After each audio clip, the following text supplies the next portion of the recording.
Hey, what's going on? It's Bill Burr, and it's time for the Thursday afternoon, just before Friday, Monday morning podcast. And I'm just checking in on you. Ooh, how's it going, everybody? I'm on my way up to Tacoma, Washington, tomorrow morning. One more day here with the family back east. Get to play with the kiddos and everything. Fly up there early tomorrow. I got a show at the Tacoma fucking casino and resort facial Botox center, whatever the hell it's called. I'm going to have my first cup of coffee. I just went out to get coffee half an hour ago. Or maybe I won't. I kind of got it out of my system. It's been a great thing. I don't know about coffee. Coffee is it's fucking delicious. But I'm really starting to wonder, I don't know. It fucking dries you out. Makes your shit come out like lava rocks unless you're fucking drinking a gallon of water every day. It tricks you into feeling like you're not tired, which fucks up your brain, which leads to like Alzheimer's and fucking dementia. But then there's all these other studies that say, a cup of coffee a day, the caffeine, it's good for you. I mean, what do you believe? Somebody sent me this video, this absolute jerk off on Instagram, and he was talking about how to not deal with the, what do you call it, the in the afternoon, the crash from drinking coffee. So he's giving you all these tips, and I swear to God, he's doing the video, he's standing there, he's wearing hospital scrubs with the thing on his head like he's about to go into surgery. It's like, did you go down to the costume store? Did you go down to casting and they fucking, are they rebooting ER? This was the only time you could make this fucking video? We need you to have credibility. I want a guy to teach me how to build a deck, and he's dressed like the construction worker in the fucking Village People. He's got a hard hat on and his fucking work boots, so I know, this guy, he knows stuff about fucking decks. Anyway, I've been drinking green tea with jasmine. And it's been fucking working for me. And I'm thinking about getting a cup of coffee. I think I'm going to do it on the, because I'm going to the Michigan Wolverine Washington Huskies game, which I think is going to be a great game. Michigan has a good record, but they look really limited. They don't have really any passing or anything. It's sort of run the ball down your throat, but that's always been Big Ten football. And I'm not sure about the Huskies. I don't even know what the hell their record is. I know their coach went to Alabama, and they lost a bunch of players too, so it should be great. But, I shot my special up there in June, and I had an extra day at the Moore Theater, which was just fucking phenomenal. So we rented a boat, and we went around, down where all those Bill Gates guys live and everything. But we went right by the Husky Stadium, and I was like, oh my God, that's where the Huskies play? They play right on the water? And I was like, fuck this, we got to go to a game. And we looked up the schedule, saw they were playing Michigan. We were like, all right, that is the game. So we are making it happen. And old Billy Freckles, taped in fucking June. I already have a new hour. I got a new hour. It's all over the map, I'm swinging for the fences here, but I went out and I did some spots this week, and I don't know what it is. This is like the easiest hour I've ever had to write. It's just fucking pouring out of me, thank God. And I don't know. I think it's because I'm happy. I'm really happy in life or whatever, and I'm fucking chill. So it's just like flowing out of me as opposed to being. It's kind of funny because, for young comics, listen to this. They have that whole thing. I remember when I was coming up, I don't know what they tell you guys, the younger comics, but when I was coming up, I remember there was this stupid thing where they always say, don't get too happy. You get happy, you're going to lose your funny. And it's like that's not the case. You're just going to have a different perspective on how you look at the world. You're still going to be funny. It's stupid. It's a talent. It's a gift that you have. You don't lose it. I guess if you stop working on it, you would. But I mean, if you can sing, you can sing. It doesn't make a difference if you're happy or sad, right? Why would being funny be anything different, you know? I don't know. I'm just excited that this election is almost over.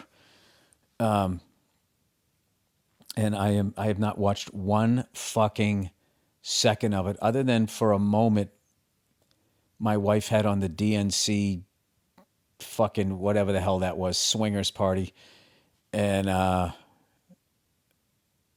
mean, I don't even know. I don't even know what I was watching.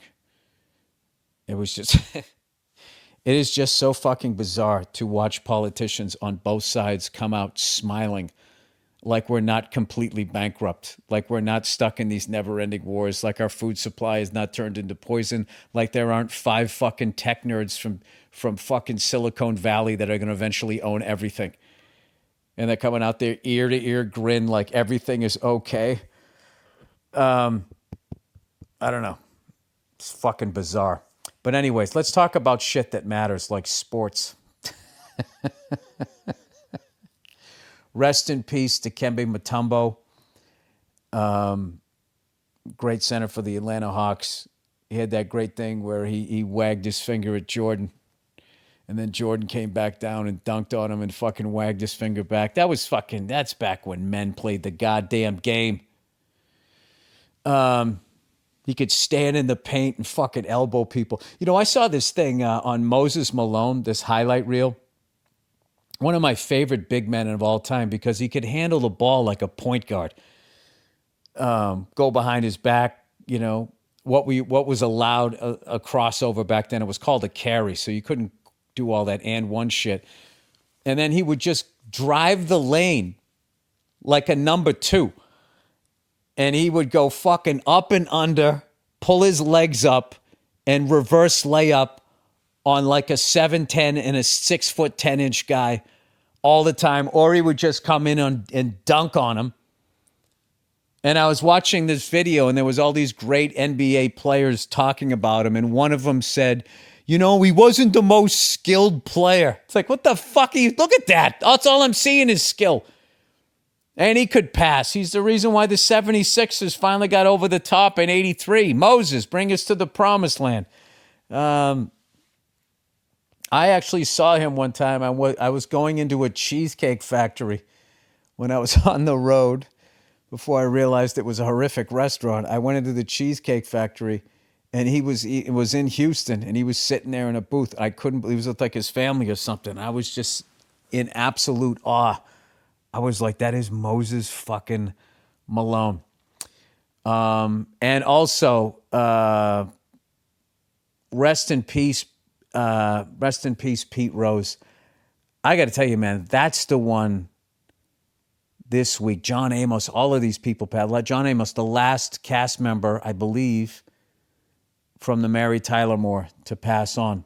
He had a reoccurring role. He used to be in the back, but behind Mary and Murray, Gavin MacLeod and Mary Tyler Moore, before he did Good Times and did all of those films.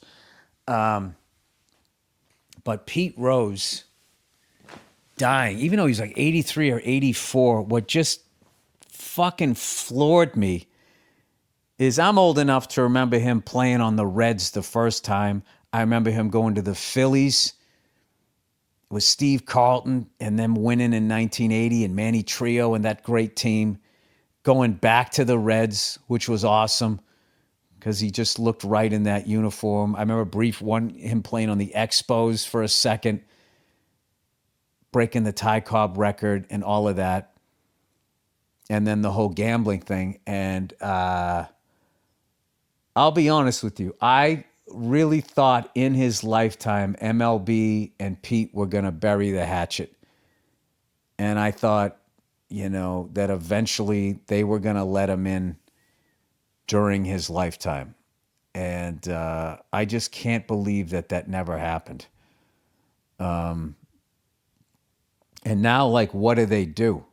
They kind of have to just, like,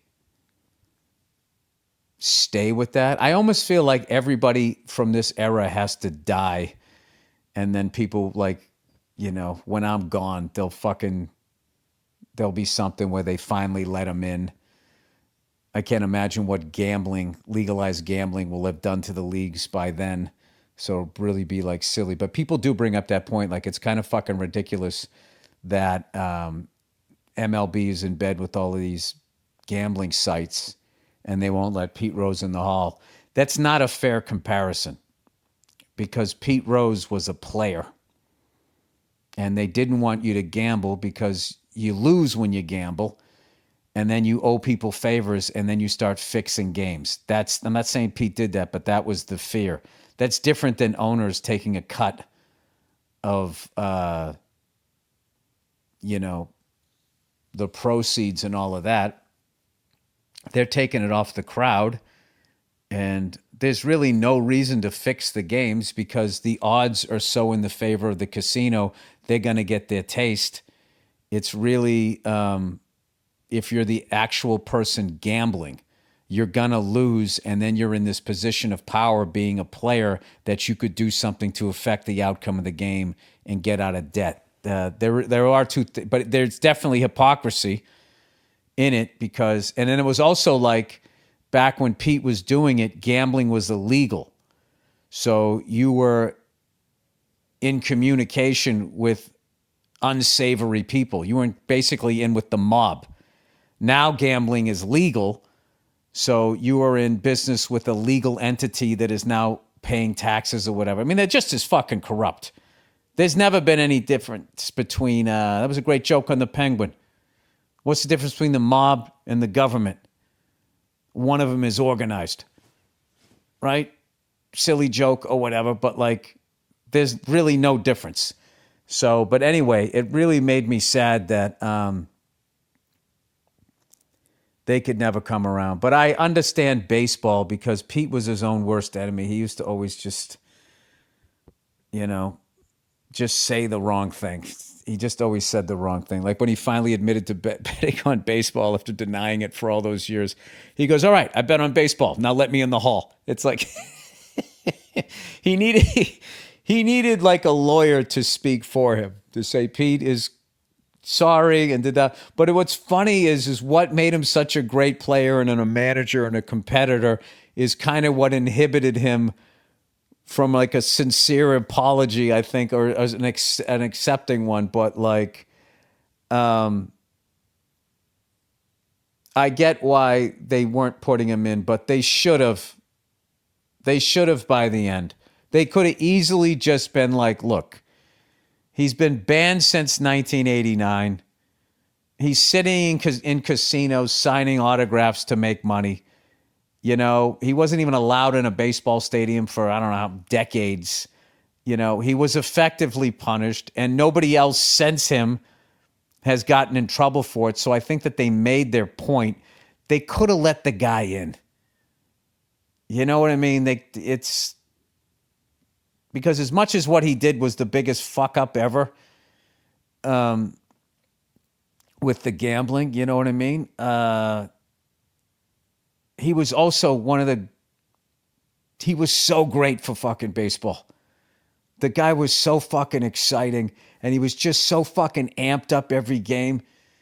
Remember when he would get a guy out at first base, and then he would come running in and he would be like dribbling the baseball off the AstroTurf, just on 11 every single game, dog day, a summer or whatever. But whatever, what a shame that he didn't get in during his lifetime. But rest in peace to the hit king, the greatest hitter of all time. No one has more than him. So, I mean, you got to give that up to him. And, I love baseball and everything like that. As much as the home run hitters are great, like the guys that hit for average when I was coming up, Rod Carew, George Brett, Paul Molitor had Wade Boggs, Tony Gwynn. I mean, just like masters. And there's some great shit on like Instagram now too, where there's this retired pitcher. I forget the guy's name. And he just talks about each at bat and what pitch he just threw and what he's throwing next and what he's setting the guy up for. And, I saw this great clip. I mentioned it on Monday where this guy in the booth, I think for the Tigers, was saying, like, he's probably going to come back with that slider, and I think this hitter has a bead on it. And, like, the guy comes back with the slider, and the guy in Detroit hits it for a home run. And it's just like, as a fan, you're just watching the guy throwing and the catcher catching it and the hitter fouling it off or getting a hit. Yeah, they had no idea, like the rock, paper, scissors that's going on with like a 100 mile an hour object. It's fucking unbelievable. So anyway, the fact that he was able to perform at the level that he did in 3 different decades is incredible. So, rest in peace to him. And speaking of which, I've been watching the baseball playoffs. I caught the end of the Royals shockingly closing out the Orioles. You'd think that would at least go 3 games. I mean, anything can happen in a 3-game series. But the one that I've been watching has been the Mets and Brewers, and the Padres game has been coming on at the same time, which is so great that they're in the playoffs. They have a great fan base, and they have one of the low-key, most killer ballparks in the league. But I've been watching Mets Brewers, and that kid, Jackson Chourio, 20 years old, hit 2 home runs like it was nothing, opposite field.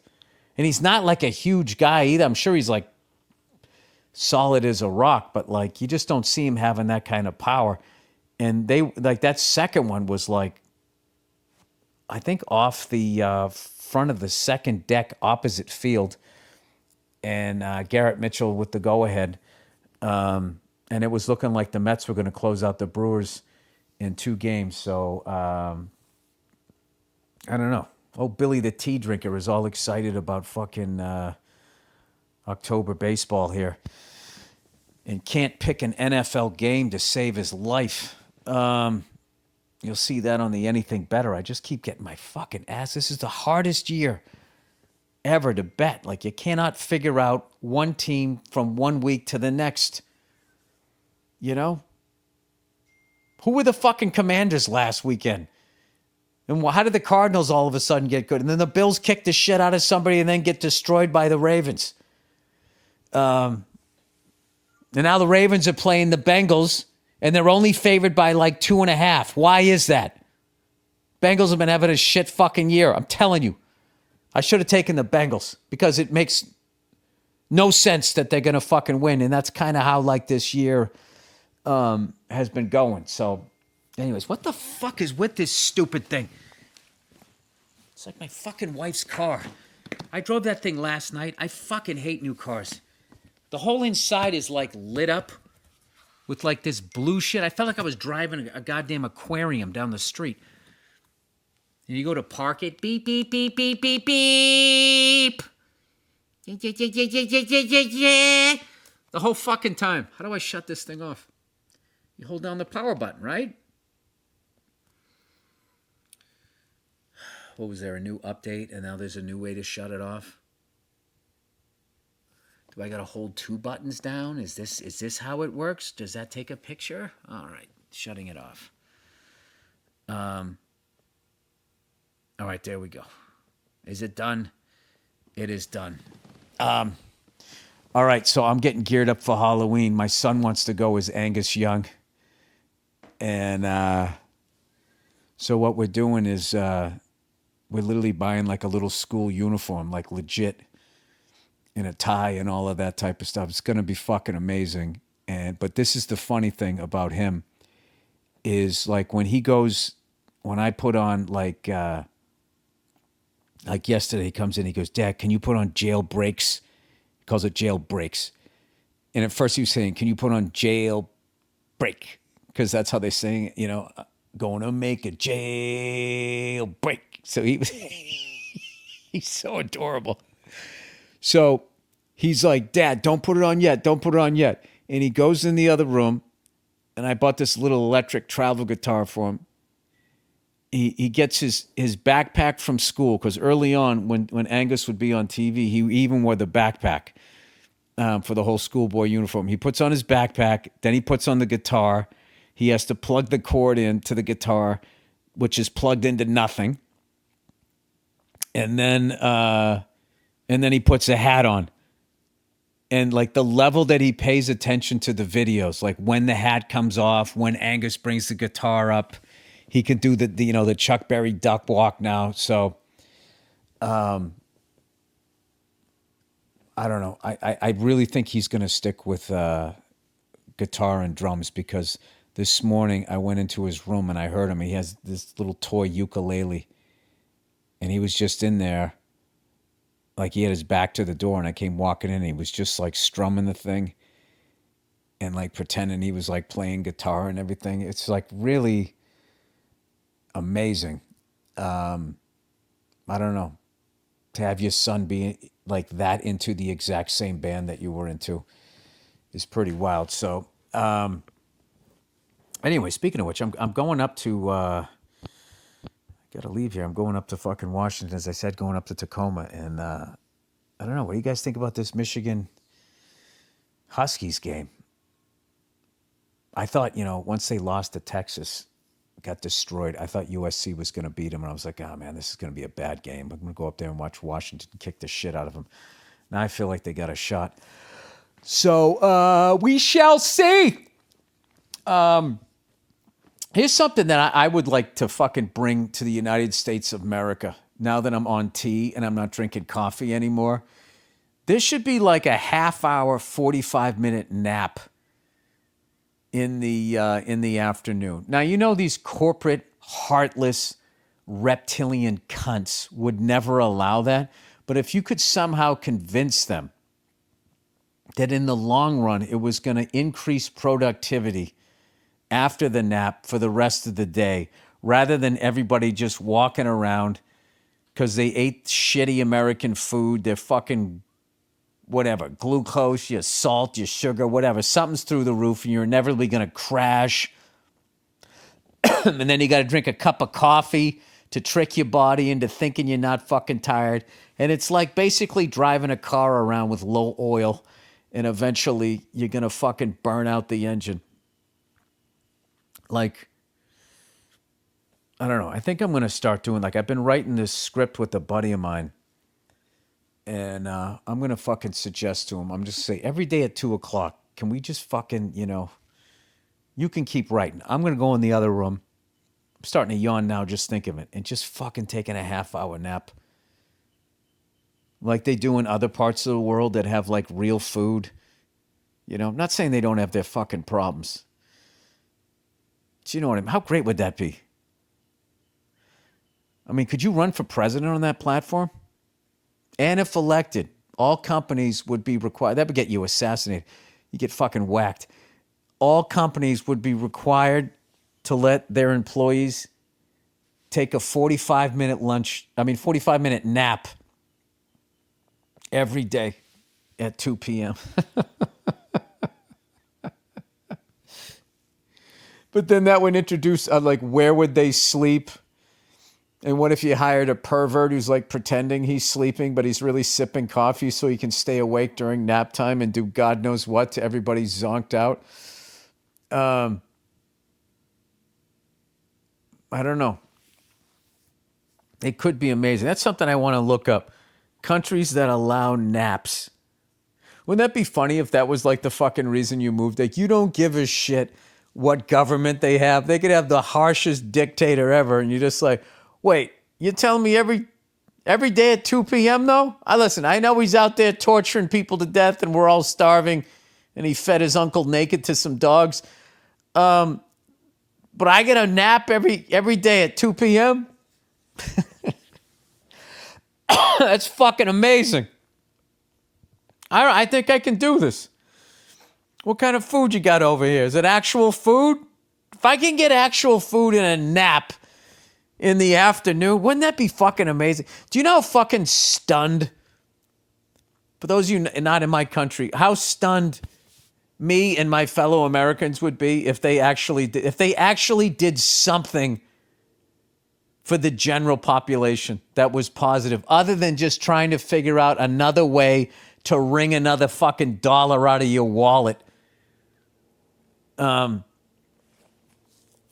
did something for the environment. They did something for the food supply, and they let you take a nap, you know? And they just dialed it back like 15%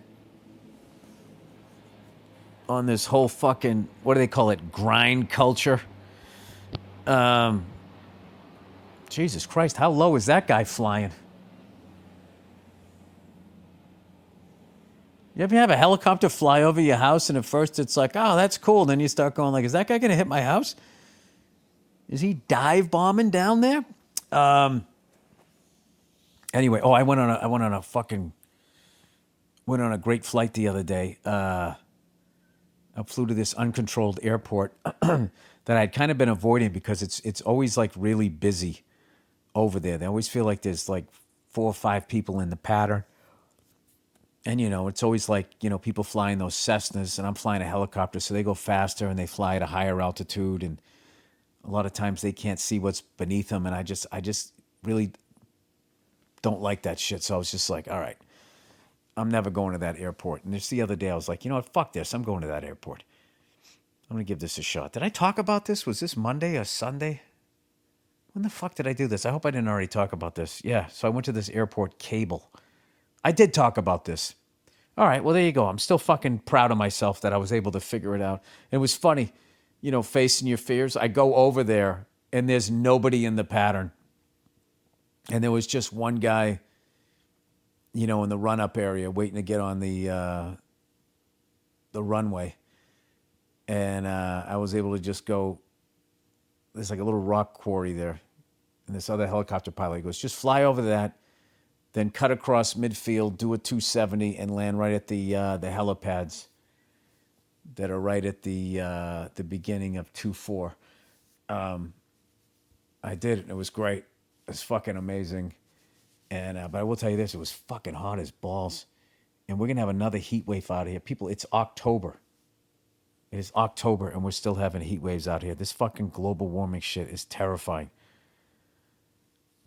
Like, how much longer, when the fuck are they going to do something? I have this, okay, here's what my theory is. These scientists talk about how there's like a zillion other Earths out in the solar system that have the exact same ecosystem that we have. There's a part of me that thinks that the people that run shit have the technology to leave this one and go to the next one. And what they do is they just go around ruining these Earths. And then they just go on to the next one, and they just leave us all down here to fry up in the sun or kill each other off or whatever, wait for the oceans to rise up. Isn't that a happy thought? That's the thought of a coffee drinker, Bill. I thought you were drinking fucking green tea with jasmine.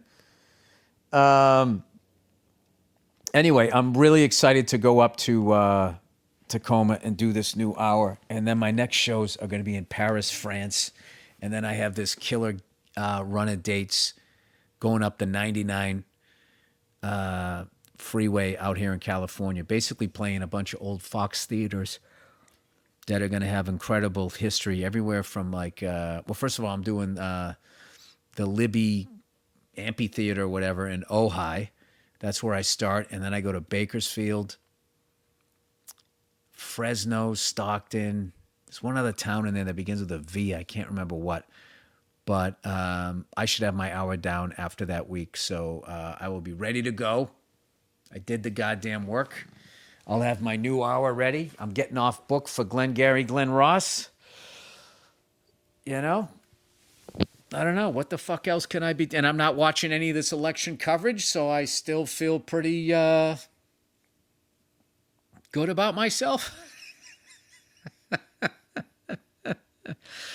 Oh, God, these two choices. You got to listen to this fucking idiot Donald Trump for 4 years, or you have to listen to somebody that talks through their nose. Or, you know what? Something? Here's one. It doesn't matter because I'm not going to pay attention to any of it anyway because it doesn't matter. because the corporations and the banks run the fucking shit anyways. There you go. So you just hang out, you watch October baseball, and you fucking play with your kids. Is that the solution? I don't know. Or you're like that Tesla guy. Not Tesla guy, the Twitter guy. He's building a rocket. He's trying to get the fuck out of here. You know what? I don't think he has status because he's new money. He's new money to the Illuminati people, and he's showing up, and he's trying to look like he's a blue blood. He's trying to look like he has the good genes. So he gets the hair plugs, he gets the Botox, he laminates his face and everything, and trying to trick these fucking lizard people into the fact that he's figured out how not to age. And they're still like, yeah, buddy, you're not getting on the ship. So he's like, all right, I'll fucking build my own.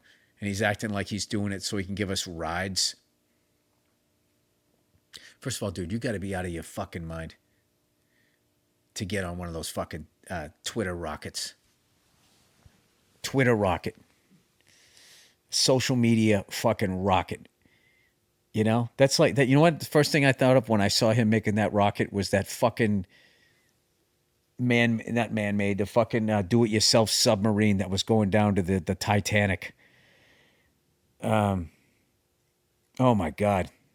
If he had to choose between the two, fucking burning up on re-entry or imploding, you got to go with imploding, right? Super fast. Although I would feel like if you burned up on re-entry, that's got to be a quick one too. I think that's just, and then it's done.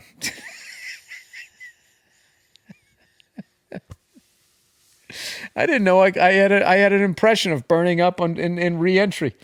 That's my impression of it. If you guys can top it, let me know.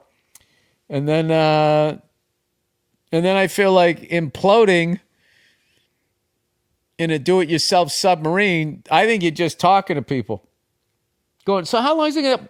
And then it's just it. How long do you think it's gonna take to get? I just do a bit about that, and then you're fucking dead, and you're fucking sitting across the desk from God, and he has like his back to you because he wasn't expecting you for like another fucking 30 years, and then you're like, and he turns around, what the fuck are you doing? I died. You died doing what? I was this guy built a submarine. And we went down to look at the Titanic. God has to deal with fucking people dying every second. So he probably doesn't even remember Titanic. Why does that ring a bell? Oh, you mean that fucking ship? They were talking shit to me? Not even God could sink it, so I flicked a couple of ice cubes out of my drink. I remember that. What do you mean you were going down to look at it? For what? Fucking morbid son of a bitch. Well, now you can look at all the dead people you want. Welcome. Here we are.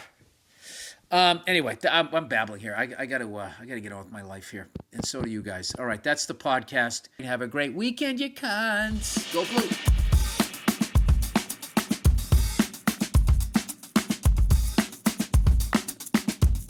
Hey, what's going on? It's Bill Burr, and it's time for the Monday morning podcast for Monday.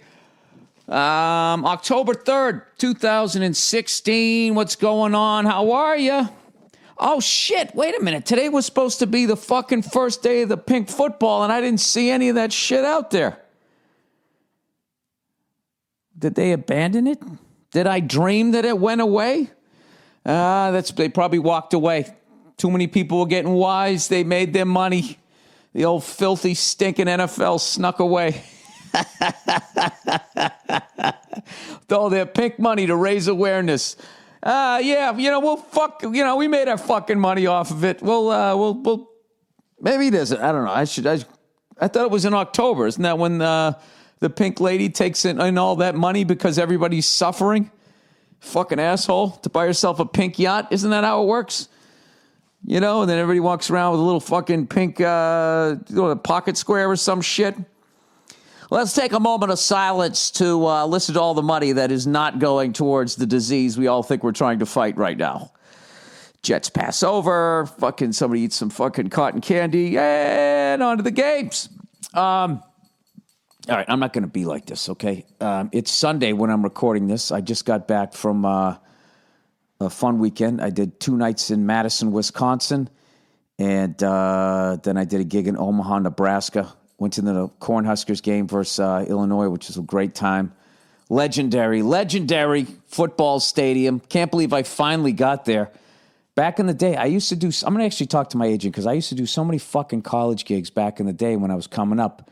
And then somewhere along the line, you get a following, and then you just go to the city, and you either go to the club, or if you're lucky, you go to a theater or some shit. And somewhere along the line, I just I got out of doing. I want to get back to doing that shit. But all I remember was I did a zillion fucking colleges in Nebraska and Kansas. I was forever flying into fucking Kansas City and driving out to Hayes.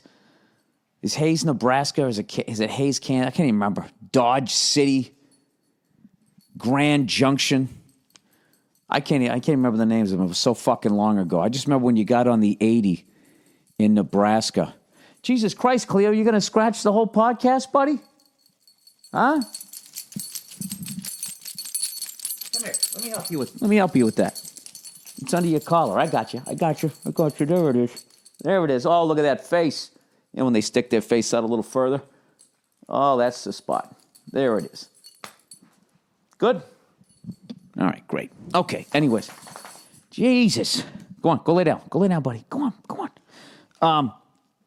So you go across the 80. You get about halfway across the state, and there was this weird, like a fucking footbridge would just go across this highway. And major highway. I mean, you can basically take that thing all the way out to San Francisco if you go west, and I think I don't know where the hell that one dies. I drove the 70 the whole way. That one dies somewhere. I drove it from picked it up in Utah, off of the 15, drove the 70 all the way into fucking Pennsylvania. Like a madman. I would tell you that. I drove cross country in 3.5 days by myself with all my shit in my car, my big square fucking TV. Parking next to, in parking lots, sleeping. I wouldn't even get a fucking hotel room. I got a hotel room one night, but then I had to, pick the fucking TV up and take it in. It was just a pain in the ass, so I was just fuck it. The next night, I slept in the car. And anyways, I drove like a fucking lunatic, 70, 80 miles an hour the whole way there, and didn't get pulled over till I got to the George Washington Bridge. And that's when I got pulled over, and the cop came up the window and go, it's funny, I drove here all the way from Los Angeles. The guy goes, shut the fuck up and give me a... He didn't give a shit about how I thought it was a funny little moment. That, I just drove fucking 2,500 miles, and I didn't have a problem, and I got down to the last 3 miles of my trip, and then I'm getting a ticket. And this man did not give a shit, and he gave me a ticket. So... anyways, I'd done a bunch of college gigs out there, so throughout the years, that's how I went to all the baseball stadiums, football, and all that shit when I was on the road. And every fucking time I would be anywhere near Nebraska, if they had a game, it was always at night, or if they had a game, they were on the road, and I was never able to go. So fortunately, I finally got to go, and it was pretty cool. I actually met Larry the Cable Guy there. I'd never met him, seen him, blow up throughout the years. And got to hang out with him, and he's like the fucking president out there. So, they had that. All their Heisman Trophy winners were there that day.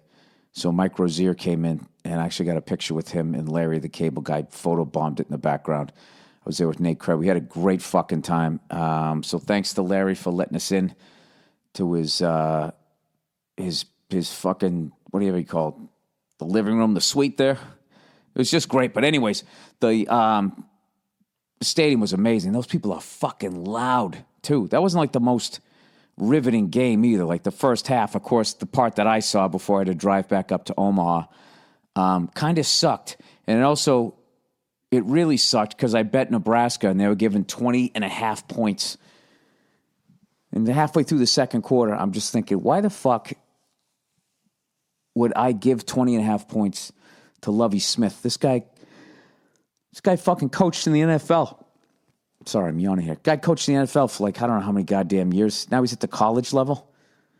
I'm gonna give this guy 20 and a half fucking points. And Larry kept going, don't worry about it. Don't worry about it. We scored more points in the fourth quarter than anybody else. And they actually came back and they made it close. But by then I was long gone, and we drove up and had a great show in Omaha, which I've never done a gig there. I've landed at that fucking airport a zillion times, but I have never did like an adult show. There was always like a college show. So it was just a great fucking weekend. But I come home today.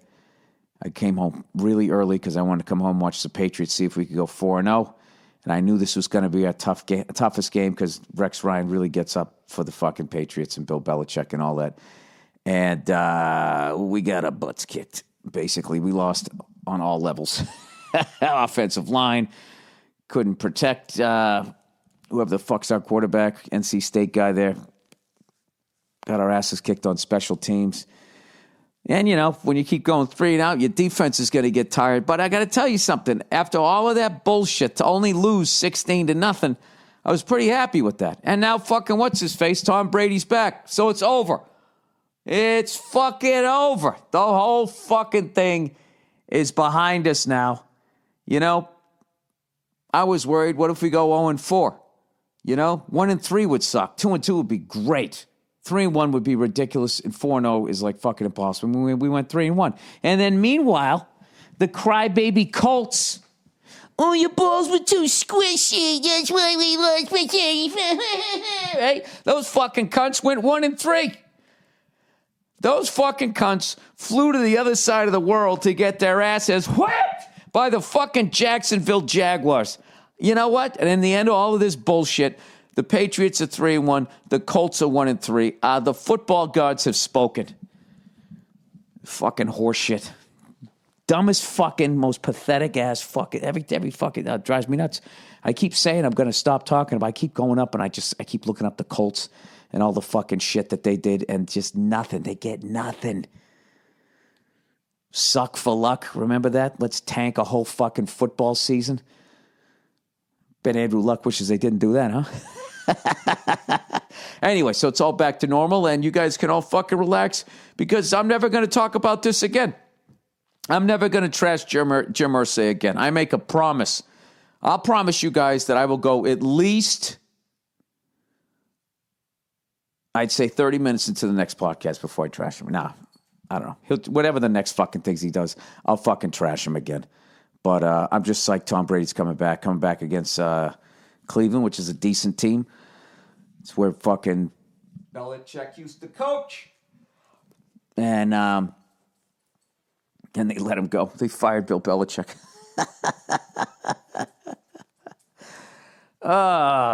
Who knew?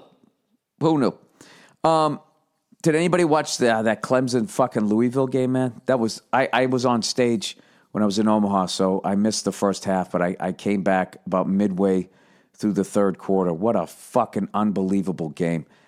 I also missed Tennessee. Tennessee had, like, if it wasn't for the Clemson-Louisville game, basically had the game a week, 2 weeks in a row. I think they're undefeated at 4-0 or 5-0. 2-0 in the SEC. Just a bunch of great games. And I got to talk to people like my people, all right? People in Massachusetts, people in New York, places where I've lived. Those are pro football cities. I'm telling you, you're fucking missing out.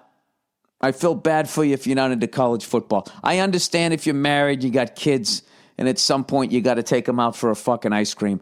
I get that, but you're fucking missing out. I would just say, just pick a fucking team, you know? I was never like a BC Eagles fan. I liked Boston University. And their football team, doesn't exist anymore for whatever fucking reason. I don't know what happened. I used to go to those games when I was a kid at Nickerson Field there, where I also went and I saw a USFL game. I saw the Boston Breakers versus the Washington Federals. We won, of course. The place was packed, too. I don't know. So just pick a fucking team. Just pick a team to follow. Don't be a douche and pick Alabama. But you got to pick somebody competitive or you're not going to get into it. So I picked LSU, and I'm going to see LSU next week when they play Florida.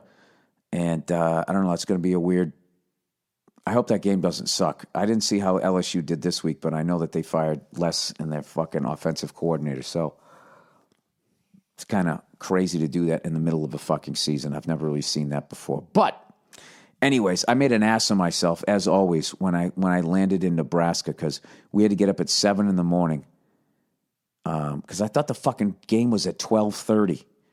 I don't know if when I was out here, when I bought the tickets, if it just said it was just doing like Pacific Coast time because we were 2 hours behind them. I don't know why you would do that. So I thought the game was at 12:30. So I got like 7 a.m. flights out of fucking Madison, Wisconsin, connecting Chicago O'Hare, which is always a nightmare. You know, that fucking airport's like 9 miles long, right? So we fucking we connect there, and then we land, and when I got off, I was so fucking tired, and I'd gone out the night before like a fucking asshole.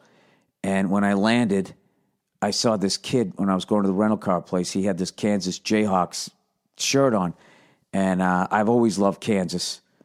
I don't know why. I was just one year. I started watching them. I just liked them, you know, and so I've always wanted to go to the field house and everything. So I saw it, and I was like half asleep, and I was just like, "Oh shit, Kansas, you Jayhawks fan?" He goes, "Yeah." I go, "They play in Lincoln or Omaha?" Like I wasn't even thinking. Like, and the kid's like, "They play in Lawrence, Kansas." And I just walked away, and I was so fucking tired it didn't even hit me till Nate started laughing at me. I was like, "Oh my God, he's gonna think I'm a fucking idiot." He was like, "Hey, I listened to the podcast and everything." I was just like, "Oh yeah, Kansas. Do they play in Nebraska?" That's basically what I said to him. And he just sort of looked at me like, no. He probably walked away like, wow, that really isn't an act. He really is that fucking stupid. So anyways, I want to read this thing to you. This is one of my favorite things that I've seen in a while. The Ryder Cup in golf. All right. I'm sorry that this is all fucking sports.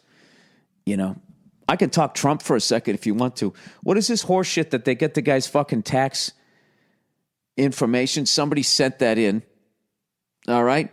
I love how everybody goes, oh, somebody that works for him sends it in. Now, why aren't they being prosecuted for something? Like, you just can't take somebody's fucking tax refund and send it in. And then the fucking, all they got is like, they got like 1 year of his shit or something like that. And they just looked at it and he claimed a fucking $900-something million loss when his casino went out of business or something like that. And then they go, and he legally found these loopholes. Keyword there is legal. So I don't understand. And I fucking can't stand the guy. And I'll tell you, I'll tell you, I'm not voting for that fucking guy. I'm not voting for fucking Hillary either. And fuck all you cunts who go, well, if you don't vote for Hillary, that's like voting for Trump. Go fuck yourself. It isn't. I'm going to try to find somebody, you know, that's, I don't know, remotely fucking honest to try to encourage more honest people to run for this fucking office. I just don't understand all the pussies out there that just cave and go, these are our two choices.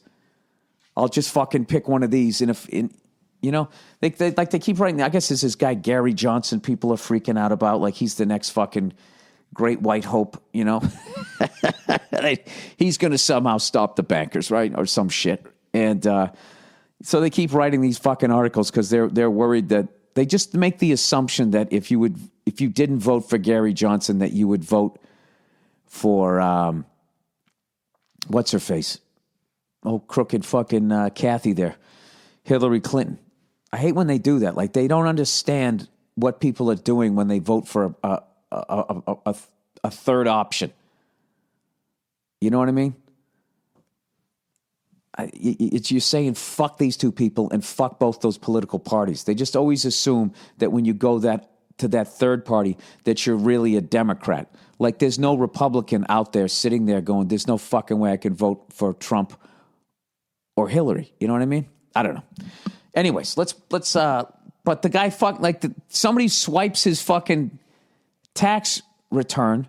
That can't be fucking legal. I don't think this guy has it laying around. It's from 1995. Somebody obviously snooping for the fucking thing. Like, basically, there was a legitimate crime committed. The New York Times looks at his fucking tax refund. All they can say is that he legally found loopholes. So great. So then he didn't cheat on his taxes. I don't know, like the fucking Clintons pay taxes? What the fuck are they doing? Throw their daughter a $3 million fucking wedding? The most money Bill Clinton ever made was $400,000 a year fucking as president until he started giving all those speeches to the cunts that funded him. They washed all their bribe money. They're all filthy. Oh, I'm the angry voter. I'm going to write in my dog. I hate when people... Now, that's throwing your fucking vote away. Like everybody in Washington goes, wow, this guy was so fed up, he wrote his dog's name in. Guys, I think we all need to stop and figure out what we're doing. Cleo, why are you so itchy? Cleo, did you get into something? This dog, we got this great backyard as we're waiting for the fucking kitchen to get done. Did I tell you guys what happened? Did I tell you when they went to the floor what the fuck they found? That's now going to make it go an extra 2 fucking weeks. And we don't have this place as long as that, so I think I'm going to be staying in a fucking hotel. It's just, I don't know why we did it. I mean, I was kind of all for, hey, why don't we just stay in the house until it catches on fire? And when the cloth wiring flashes or whatever the fuck it does and just burns the whole thing down, we just walk away from this. Wouldn't that be great? Do you ever think of how fucking great having everything you own just burned to the fucking ground? As long as you got some money in the bank. Obviously, if you don't have any money in the bank, that would be fucking... But if you just get, you're working, you could just walk away from all of it, right? No more trips to Goodwill, right? Nothing sentimental that you just can't get rid of anymore. It's just all, you got the fucking shirt on your back. You're like fucking Johnny Appleseed, I got to tell you, the longer I live, the more urge I have. Like, I was out in Nebraska and I was fucking in like Wisconsin and I was envious. I was like, look at all this fucking space these people have. Look at these trees. Look at they have water. Shit doesn't just catch on fire out here. Sure, they got them tornadoes out there. But I went down this road when I was in Wisconsin. I swear to God, it's like one of those roads that they shoot a car commercial on.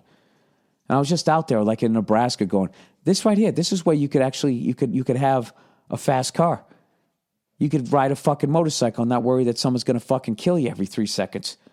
You could actually get your car, up to 80, 90 miles an hour out here. LA, you got to try to do it at 3 a.m, and you get on the fucking highway, and that's the only time those poor bastards can try to fix the fucking thing. So then they have it all go down to 1 lane, and you're sitting in traffic again at 3 a.m.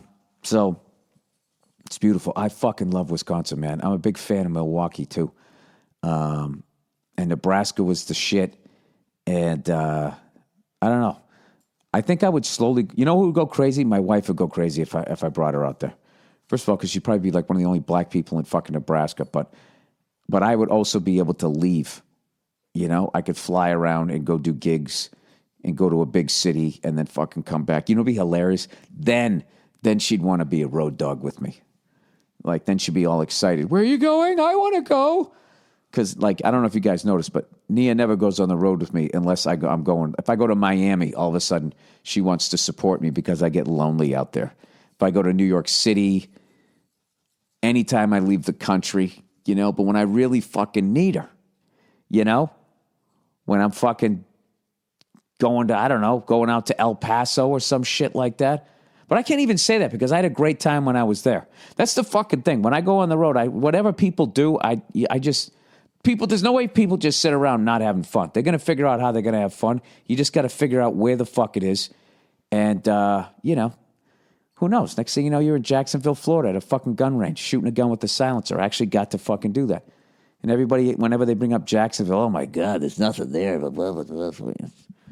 All I think about is feeling like I was in the Secret Service. Right? Right, Cleo?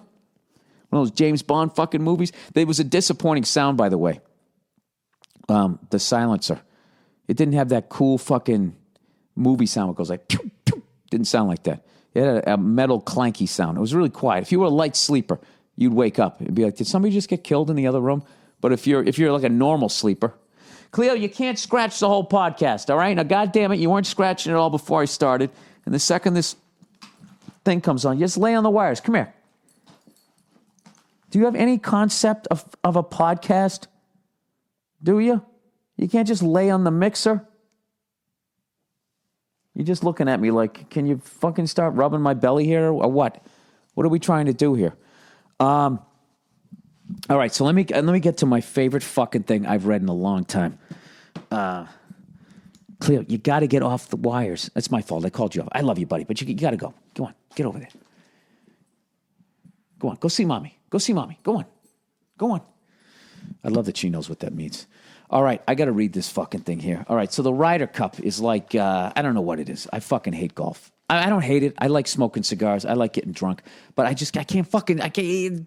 The fucking assholes stand over the ball for like 9 hours. You're going to slice it. Just fucking hit the thing and drop another one. And they all fucking cheat. You want to talk about fucking cheaters? Jesus fucking Christ. Yeah, I had a 6. 6 what? Fucking lost balls, you asshole. We fucking saw you whacking at it. One of my favorite things to do when I golf is I count every fucking stroke. If I'm teeing off, whatever the fuck you call it, all right? If I swing and miss, I count that fucking thing. Because people go, no. I was trying. That counts. You cheating cunt. You know why there's so much cheating in fucking golf? Because the people, generally speaking, who play it are not fucking athletic. You got a lot of bankers. You got a lot of stuffed shirts. You got a lot of people just motivated by fucking money.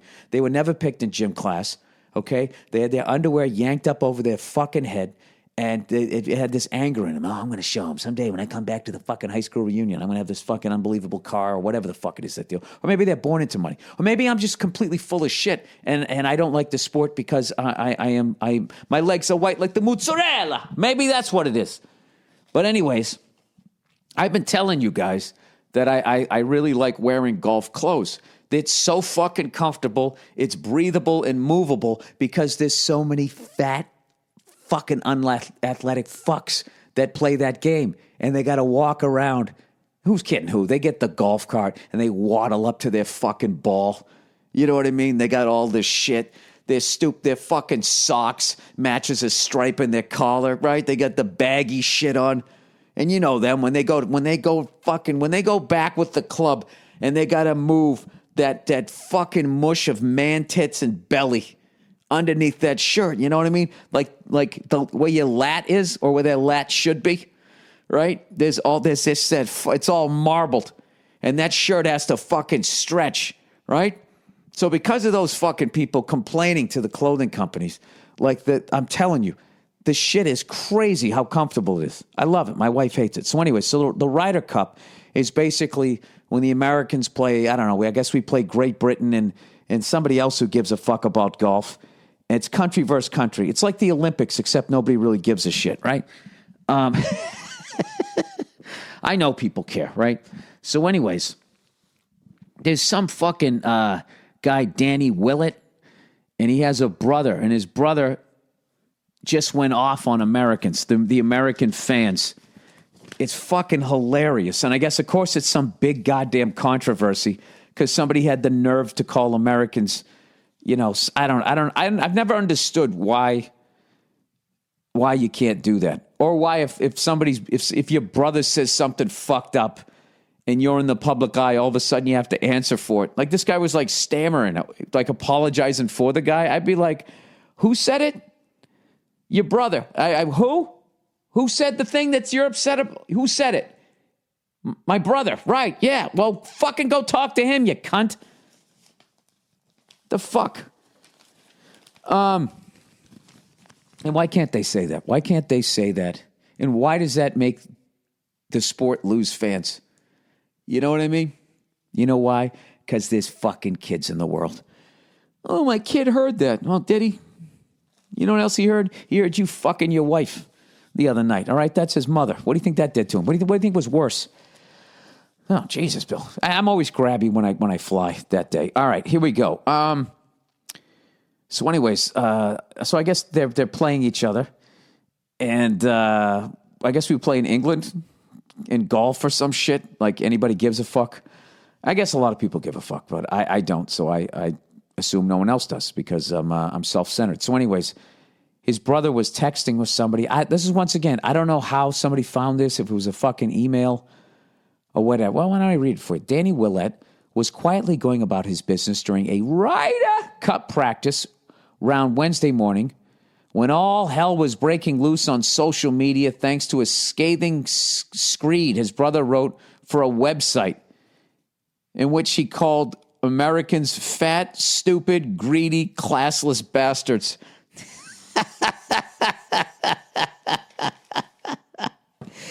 You know what I love about that? That guy, he just hit the nail on the head. Can we fucking argue any of that, generally speaking?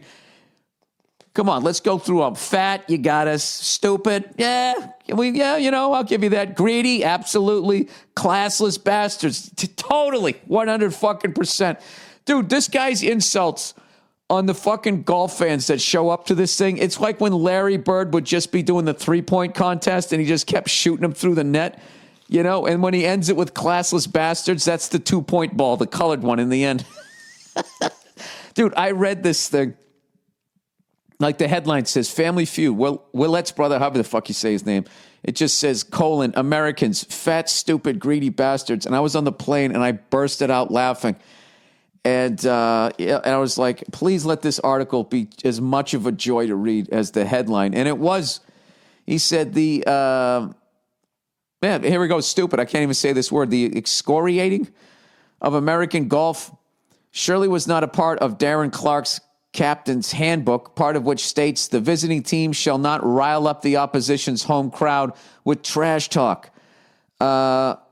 These were some of the choicest of his words in the article. I got to read this fucking article.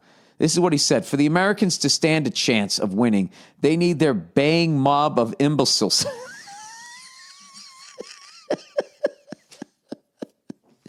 The only thing that can make this funny is listening to this guy say it in an English accent.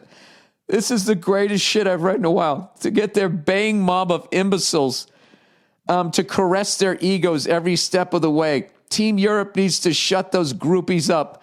They need to silence the pudgy, basement-dwelling irritants stuffed on cookie dough and pissy beer, pausing between mouthfuls of hot dogs so they can scream Bubba Booey until their jelly faces turn red. He just keeps going. They need to stun the angry, unwashed, make America great again swarm, desperately gripping their concealed carry compensators and belting out a mini erection-inducing mashed potato, hoping to impress their cousin. They need to smash the obnoxious dads with their shiny teeth, Lego man hair, medicated ex-wife, and resentful children. Oh, my God. If I wasn't so lazy, I'd give this guy a standing ovation. How do you get mad? I mean, when a guy goes that hard, how the fuck do you get mad at that? I mean, that's hilarious. Come on, man. You could do the same thing about them. They're fucked up teeth, the fat fucking fish and chip eating jackasses, neo-Nazi fucking racists beating the fuck out of each other at their fucking stupid ass pussy fucking football games. You can't use your hands. Everybody flopping around the ground. Dude, soccer is such a shitty fucking sport. Women's soccer is actually better than the men's. All right? And I'm just talking legit. I don't mean like volleyball, because they're fucking hotter, dude. Look at the fucking ass on her. I'm not looking at them even remotely even objectifying them. I'm just saying straight up as a sport. The fucking ladies play. Somebody trips them, they get up. These fucking guys are rolling around on the ground. Oh my God, it's like watching musical theater without the fucking music. It's horrific. There, so I did that. Now does my brother have to apologize to me? Fucking standing ovation. I got to give that guy a shout out. Not to Danny, because Danny then for some reason he has to. He laughed his fucking balls off in some really comfortable clothes, golfing clothes. He must have been laughing his fucking ass off and just be like, dude, why the fuck did you do that to me?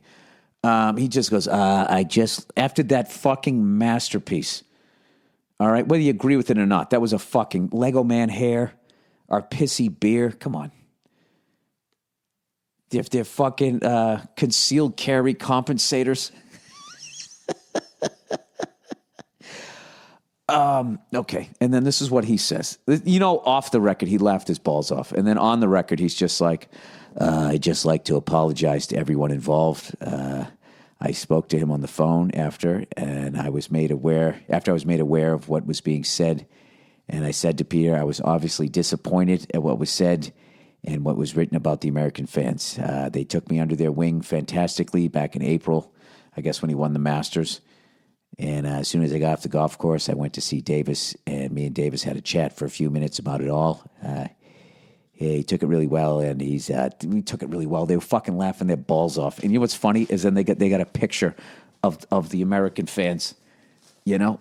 And there's 3 people in the photo, and there's not one of them that I would not go out and get shit faced with. I mean, these are the fucking people. You need those people. These are the people. They're not going to do anything in life. They're going to watch other people do shit in life and go fucking nuts, right? When you accomplish something. And when you don't, they're going to say you suck and talk a bunch of shit about what they would have done, right? Who doesn't love being that guy? They're all draped in the fucking... One guy's dressed like Uncle Sam. Another guy, for whatever reason, he has an American flag shirt, and then he has like a park ranger hat on. Maybe that's a golf thing. And the other guy has got he's got the American flag over his head while wearing a baseball hat. He looks like an old woman, like when he's wearing like a shawl or something. Oh, that's fucking late. You know, and there's nothing better too. The dumber the fans are at a golf event when they're around pros, that's one of my favorite things. You know what I mean? Because you just everything about like tennis and golf is shh, shh, like stop talking, shh. You know what I mean? It's fucking. You look at the fucking NBA. You're going to take a fucking foul shot. Like a third of the stadium is doing everything but taking their dicks out and shaking it in your face. And these guys can consistently make it. How about a little focus? Tennis is the same way. Quiet, please. Quiet, please. You know what I mean? They don't boo, they whistle. Oh, speaking of which, there's a fucking incredible documentary out there about Serena Williams last year when she tried to do the Serena Slam. I mean, she won 4 in a row. I mean, she won the U.S. Open, but it was in 2014, and then she won the Australian, then she won French, and then she won Wimbledon. So that's 4 in a row right there. She did it the way Tiger Woods did it. They like 4 majors went by, but Serena Williams actually, not Serena Williams, sorry, Steffi Graf actually did it, and somebody else, I forget her fucking name. Actually, I believe, I haven't looked it up in a while, but I believe they did it in a calendar year. So I'll give him that one. But when they were breaking Tiger Woods' balls, give me a fucking break. Nobody's even come close to doing that, and he won 4 in a row. So, whatever. And if you'd read Andre Agassi's book, Open, which even if you're not into sports, which I don't think anybody left listening to this podcast is not into sports after this fucking shit. That's all I've been talking about this week. If you read his book, it's one of the best books I've ever fucking read as far as like an autobiography. I fucking hate reading. I got ADD out the fuck. I got, I guess, a mild form of dyslexia, and I'm a fucking moron. So, I mean, I got a lot working against me. All right? And I was riveted reading that book. Totally fucking engaging. And if you've actually read that book and then you watch the Serena documentary, just what that sport does to your body and shit, it's fucking, half the fucking thing is her laying on a table, getting a massage, you know? That probably just sounded all creepy, but I'm serious. If you read the Agassi thing, and the guy's sitting there talking about he's taking like a fucking hour-long shower trying to get his body to be able to move again when he's just played the first round of a major, and he's got to somehow fight his way through that and getting shot up with shit. It's fucking unbelievable. But it's a great, great fucking documentary. And you got to love the documentaries because my wife will not watch sports, you know, but if there's a documentary about it, like a 30 for 30, you know, documentaries bring people together. You know, like I won't watch Real Housewives, but if they did a documentary on one of them and how the fuck they ended up on there, they would be interesting.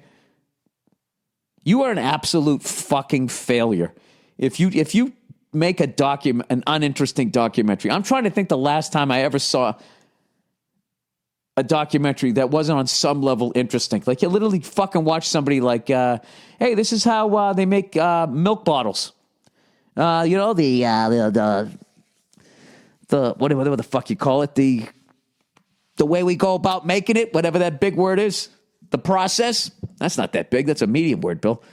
Has not changed. It's remained the same for hundreds of years. And I go down a fucking rabbit hole just watching that shit. Tom Papa, the great Tom Papa, fucking made me a loaf of bread. Who's kidding who? He made it for Nia. Nia was the one asking for it, right? Tom doesn't give a shit about me. The man uses me, comes over here. He smokes all my cigars. He drinks all my liquor. I'm totally joking. Tom's one of the great human beings I've ever met. He's a great guy. And he made it for both of us because he's a sweetheart. And so he was telling me this whole thing about how you make sourdough bread like the old-fashioned way, and how the yeast bacteria is in the air, and you make like this concoction of like flour because yeast eats flour, and you mix it with water, and you got to leave it out. And then when it starts to, like, for a couple of days, and then when it bubbles up, it's going to start to smell like beer. And, and if you didn't fuck it up, once it gets to a certain point, I don't know, you put like plastic wrap. It's like this whole fucking process just to get this thing called your starter, so you can get the fucking sourdough taste in there, I guess. And that concoction is one of the most disgusting things I've ever seen in my life. And it's fucking unreal, because once you make it, you just keep feeding it and it keeps living. And evidently in France, they have these concoctions that somebody started, this starter or mother. They call it mother, which is really creepy.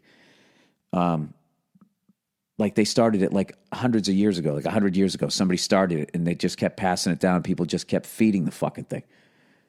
It's fucking bizarre. But that shit, like if there was a documentary on making bread, I would sit down and I would watch it.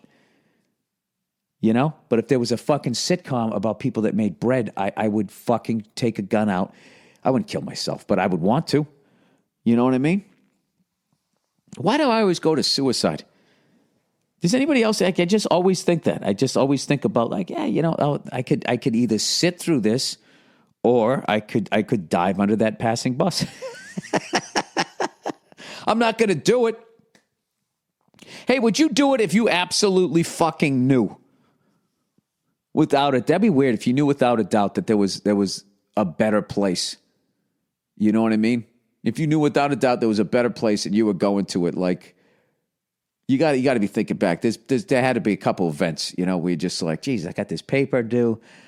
I'm with this girl. I got to break up. I don't want to fucking break up with her, It's just, all right, that was dark. Okay, let's get out of that. You should never do that.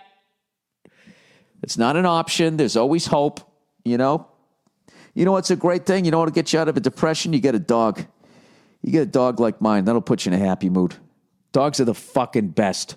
You come home, I know every comic has done a bit on this, but they're just so fucking psyched to see it. They're always fucking psyched to see it. You can never disappoint them.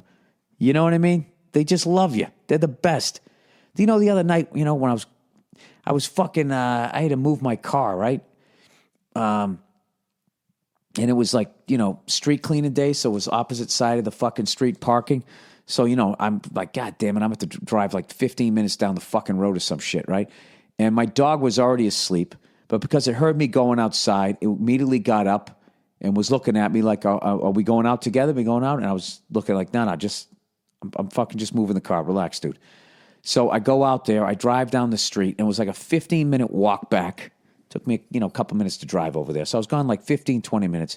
I come back to the house. My wife's already in bed. She's already in bed. She's not concerned about me, right? The lights are all off in the house. I open the door quietly, and who's fucking sitting right there, still waiting for me? My dog. Still fucking waiting for me.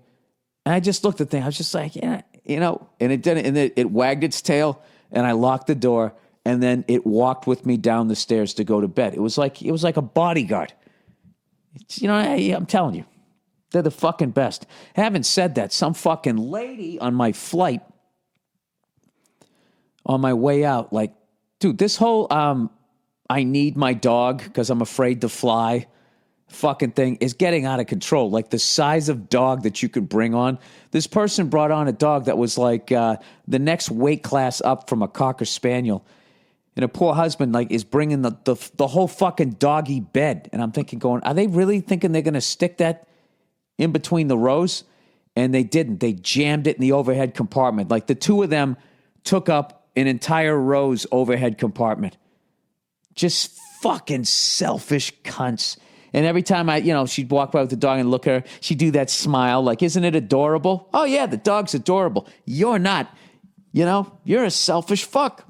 That's what I was thinking. But then you know what? The dog was totally well behaved. It wasn't a fucking problem. And of course, they sat in the row right in front of me.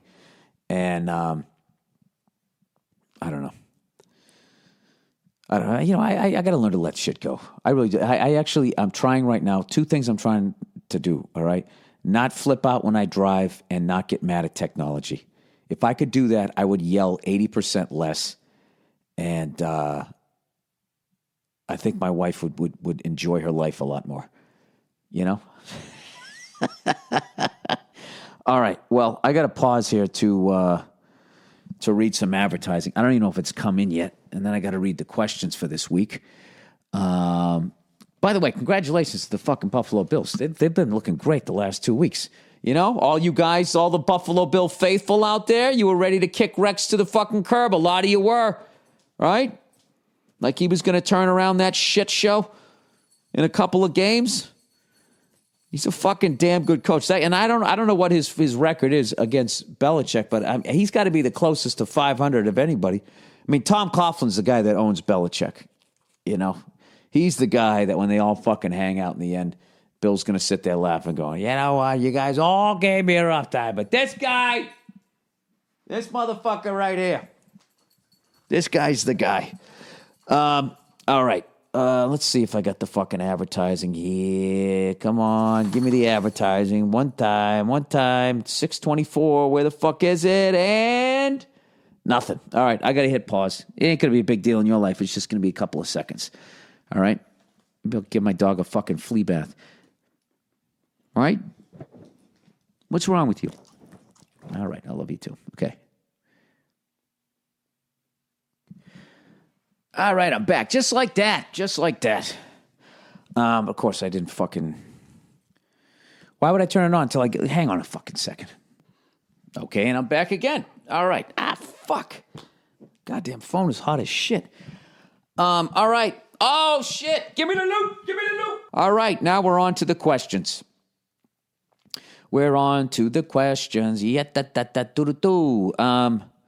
Why you guys ask me for advice, I know why, because you just want to hear me read out loud. I know it is. I know you don't take it seriously, and anybody who takes this seriously, you're on your own. This is a disclaimer, all right? Why would you take advice from me? I went to summer school 2 out of 4 years in high school, should have gone all 4. My sophomore teacher hooked me up, gave me the D-, and senior year, it was like, what's the point? Evidently, I have to learn a trade. All right, comic book stuff. Dear Billy Unbreakable, we all know how you hate Comic-Con stuff. I don't. It's just they're an easy target, and I'm lazy. You know what I mean? I don't know. Although I recently watched some reality. I was on a plane, right? I was on the plane. And there was some show, and there was just these guys standing around in... what the fuck? It's a comic book store out here, and I started to watch it, and they were all doing that fucking if this comic book guy fought that comic book guy. And I can't sit through that, but I can sit through, dude, who is better, Gretzky or Lemieux? I'm telling you, if Lemieux didn't have those years off, I'll fucking stay in that forever. But I can't get into comic book shit as much as I liked the superheroes when I was growing up. But then I got older and I grew up. All right, superhero movies and Loot Crate.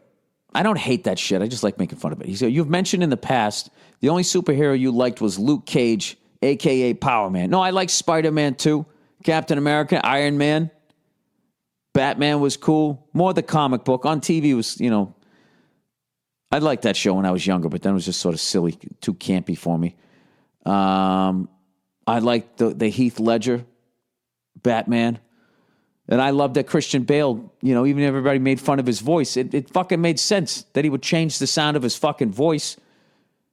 You guys know what my voice sounded like. If I had a 3/4 fucking mask on, and I just started talking to you, you'd be like, dude, what the fuck's with the mask, Bill? You know? Anyways, well, you should be excited to know he has his own Netflix series now. Get the fuck out of here. Luke Cage does? It's super popular and getting attention, not just because it's great, but also because it's topical. It knowingly acknowledges the significance of a bulletproof African-American wearing a hoodie. Through the series, Luke engages with police officers who shoot him and leave holes in his hoodies. The police often interrogate and harass black people in Harlem who have done nothing wrong. Oh, I got to watch that. He goes, my questions are, do you still like Luke Cage? Will you watch the series? Yes. Do you think it's good to acknowledge Trayvon Martin and the Black Lives Matter movement in this way? Yeah, why not? When you watch those Pixar movies, they talk about global warming.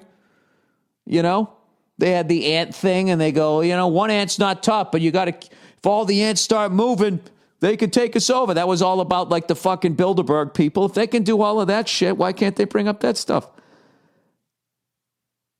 I love it. Is that a good way to acknowledge this? First of all, who the fuck am I to say that? That's not an issue that has made my life like, I don't have to worry about my life. You know what I mean? So I would ask, why don't you ask black people that? Do you think it's good to acknowledge? Anyways, love your podcast and your stand-up. Greetings from Ontario.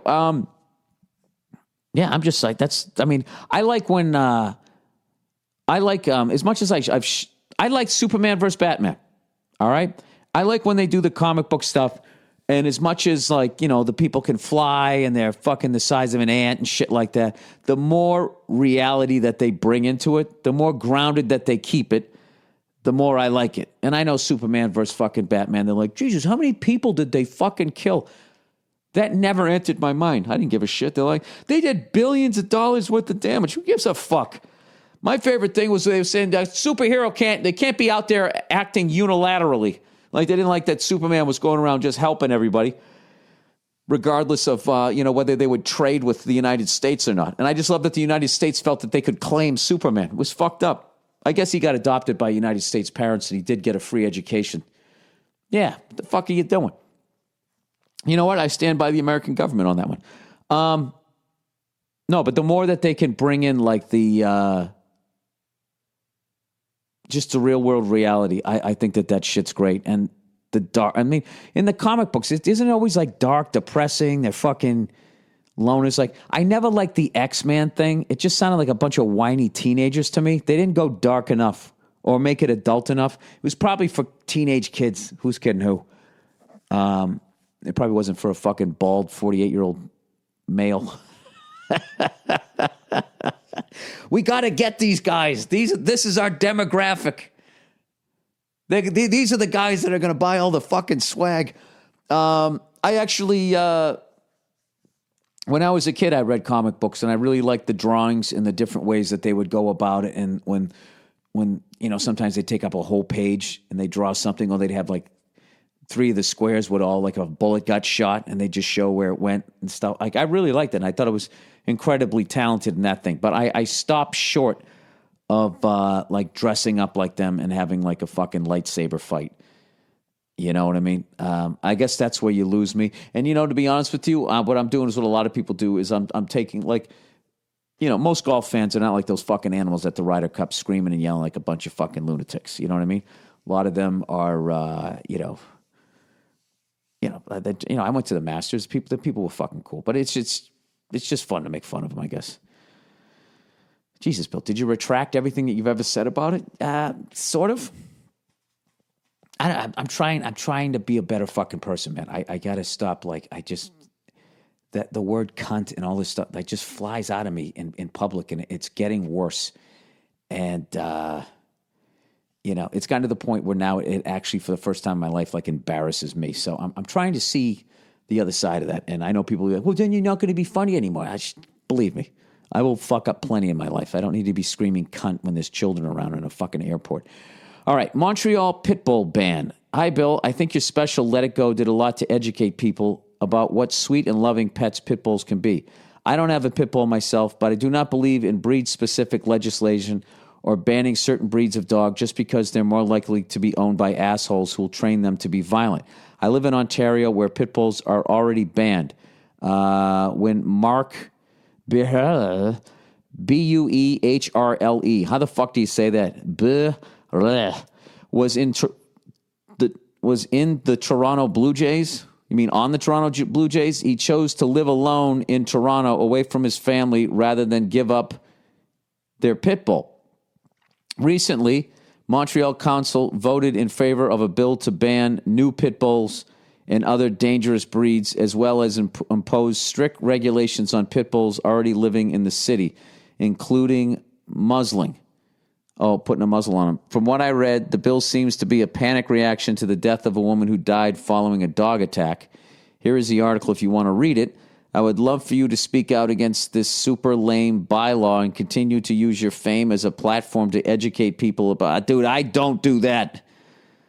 I'm not going to be that person. Hey, I have a podcast. Now you should listen to me about social issues. Perceived as dangerous. Your bit about adopting Cleo is seriously one of my favorite things in life. Oh, thank you. I wish everyone could hear it. Thank you so much. Bill, go fuck yourself. Yeah, I mean...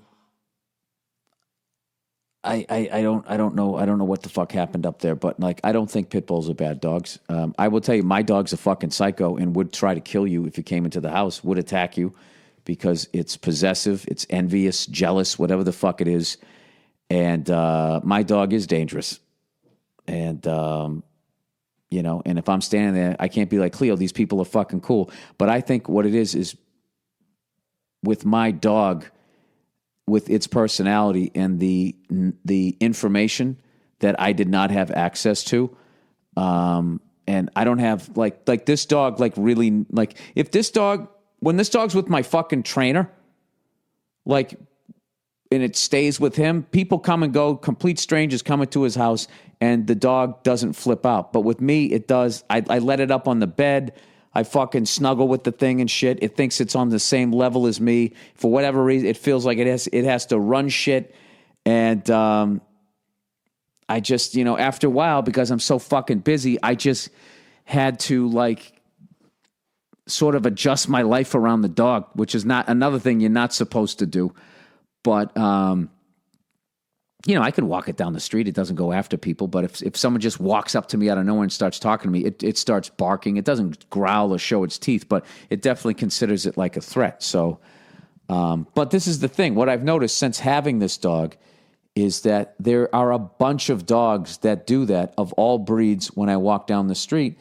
And what I see rather than the dog is I see the owner. And I am not... I made a lot of mistakes with my dog. And whenever my dog passes and I go to get another one, I don't know if I can do it, dude. I don't know if I can not have the dog be up on the fucking bed. I have to be disciplined enough to do it. I actually, when I was in Vancouver one time or Seattle or something, this woman told me, she doesn't let her dogs walk on the rug. I come home, she goes, I don't even look at them until I set everything down. They're waiting for her and waiting for her. My dog just gets to do whatever the fuck it wants. And I think that can be, a dangerous thing, the bigger your dog is. So I what I would actually say is rather than have a pit bull ban, what I would say is if you're going to get a dangerous breed, and a pit bull is a dangerous breed, and all that means, I'm not saying the dog is inherently dangerous. I'm just saying that if your dog goes to bite somebody, like anybody's dog can, the level of damage that a pit bull can do versus if you get bit by a chihuahua, you have to understand, you have to respect what you have. So what I would say, rather than have a pit bull ban, I would say, what if people, before you're able to have a pit bull, you have to take an intensive course and become a fully educated, great dog owner, which is what I wish was available to me before I got my dog, because I had to learn all these lessons the hard way and, trying to undo all of this shit that the dog learned as I'm leaving every other weekend and I'm in a writer's room all day. It was, Like owning a dog is a tremendous amount of responsibility. So that alone, forget about all the fucking horrible people, human beings that are out there that do horrible fucking things to animals. I mean, I'm hypocritical because I eat chickens and cows and pigs and shit. And, they don't exactly treat them, they always say, oh, it's free range, it's organic and all that shit. And then you watch the documentary and they're cutting their beaks off and feeding them cows and shit. And it's fucking horrific. But these people who fight dogs and these people who I honestly think there was some case in like New York where this guy he was in an argument with his girlfriend. He snatched the girl's dog out and fucking like spiked it on the ground and killed it. And the woman's daughter was in the other room. And this motherfucker only got 60 days. It's just like, I just kind of feel like somebody big enough should have grabbed him and spiked him down on a kitchen floor, and then he'd have to fucking deal with the ramifications of that, rather than my tax dollars paying for $60 worth of free fucking meals for this guy to be in some fucking halfway house. Like the level of fucking anger issue that guy has, that is like, I don't know, but that's really a shame, and that's what they're doing up there is they're trying to protect people, and they're not going to throw any money at it. So they're just going to say, all right, no more of these dogs, no more of these dogs. That's what they're doing. So, but I got to be honest with you, getting mauled to death by a fucking pit bull. I mean, do you want to go out like that? I mean, that's pretty fucking horrific. And then also horrific is them then killing every other pit bull out there. So that would be my suggestion is that, and if you are considering getting any dog, I'm sure that there's things that you could go out. That's the number one fucking thing that I wish I did, because I absolutely fucking love animals. I love dogs. I fucking love them. And everything that I do, is probably wrong, because the dog feels like it's on the same level as me and it has to run shit. And that's why people come through the door and it flips the fuck out. And I have to put I just know how the dog is. What I did, I just adjusted to it. I'm just like, all right, I know I'm having people over, so I just take the dog downstairs and I just keep it in the room downstairs. Nobody even sees the fucking thing. That's the way I had to operate with my dog. And I can tell you that that's one way to do it, but it's not the way to do it, because there's that constant anxiety of thinking, oh, what if it ever got out? What the fuck happened? Oh my God, blah, blah, blah. And I have to live with the guilt of someone else getting hurt, and then I'd get the shit suit out of me. I mean, it's a really serious fucking thing when you get a German Shepherd, if you get a Pit Bull, if you get a Doberman Pinscher, if you get a fucking Golden Retriever. I mean, those dogs can fucking do damage. And the fact that you can just go, oh my God, it's cute, and just take the fucking thing home. Forget about if you found it by the LA River and you have no idea what the other people did to it. I mean, I know my dog got abused. I picked up my hockey stick when I first got it, and I was stick handling in the living room, as you do, right? And the dog immediately ran to the other side of the room, and I was like, oh my God, somebody was hitting this thing with some sort of a stick. So what I did was I just laid the hockey stick down in the middle of the room. I went to all the way on the opposite side of the room, and I'd call the dog over, and the dog would come over and go all the way around the stick and then come over, lick me on my face. And I go, all right, go back to your bed. And it would go back to its bed. And each time it sniffed the stick a little bit more, a little bit more. And I just baby stepped it to the point where by the end of it, I could, stick handle in my garage, with the tennis ball and shit. And it didn't give a shit. But I wish I did that on other areas. But I never... Once you see a dog going after somebody, you never quite trust it again, and then you have that fear, and then they sense the fear, and they process that is the fear is the person at the door, and it's a fucking, I've learned so much by fucking up. So my next dog, I will not make those mistakes, but I don't think that it is a problem with the breed. I think it's the size of the dog and the mistakes that I fucking made, So anyways, moving on. All right, moving to the States. Hey, Billy Slutbag. I'm a 21-year-old guy from Sweden, and I'm thinking about moving to the U.S., but I can't decide where. I've narrowed it down to 3 cities, New York, San Francisco, and L.A. Great fucking choices. So my simple question is, where do you think a guy in my age will have the most fun? And by the way, will your new special be on Netflix? Yes, it will be. Can't wait to see it in season 2 of F is for Family. Hope you and Neil lives continue to be great. Well, thank you. Go fuck yourself. And FTT. I don't know what that means. Fuck something or other. All right. It depends on what you want to do. All right. You are going to get fucking laid in all 3 of those cities. Coming over there, Swedish guy, you can speak fucking another language. I mean, it's over. It's a fucking rap. You can have an accent. You know, it's a rap. You're going to get laid. It all depends on what type of women you're in and what kind of weather you like. If you can deal with the winter, I would say go to New York City. New York City is the Paris of the United States. It's the best one we have. As far as like just culturally, it's just fucking amazing. San Francisco is fucking unbelievable too. Like the first of all, the food in all 3 of these are unbelievable. San Francisco is going to be the most expensive, believe it or not. All that computer money, I guess, has fucking ruined that city. Then New York and LA is actually starting to, get really expensive too. LA, brutal fucking traffic. There is a drought. And what would I do? 21. You know what, man? I think I would go with New York just because if you want to go back and visit, you're cutting out like 5 hours of the flight. When you were in New York, I would visit San Francisco and L.A. But don't sleep on. There's other bunch of great. Madison, Wisconsin's fucking great. Pittsburgh's the shit. Cleveland's coming around, every time I go there, it's getting fucking better and better. I love all those fucking Rust Belt cities. Chicago's the shit. Nashville. New Orleans. There's so many fucking places to go. But I think New York is a great place.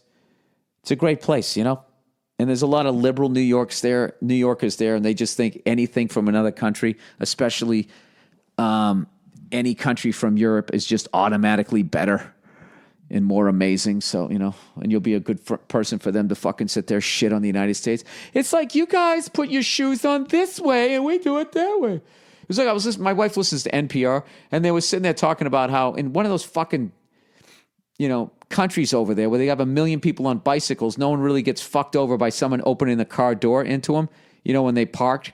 Because they have this thing called the fucking whatever. They open the door with their right hand, so that gets them to look over their shoulder. And they acted like it was this astounding fucking achievement.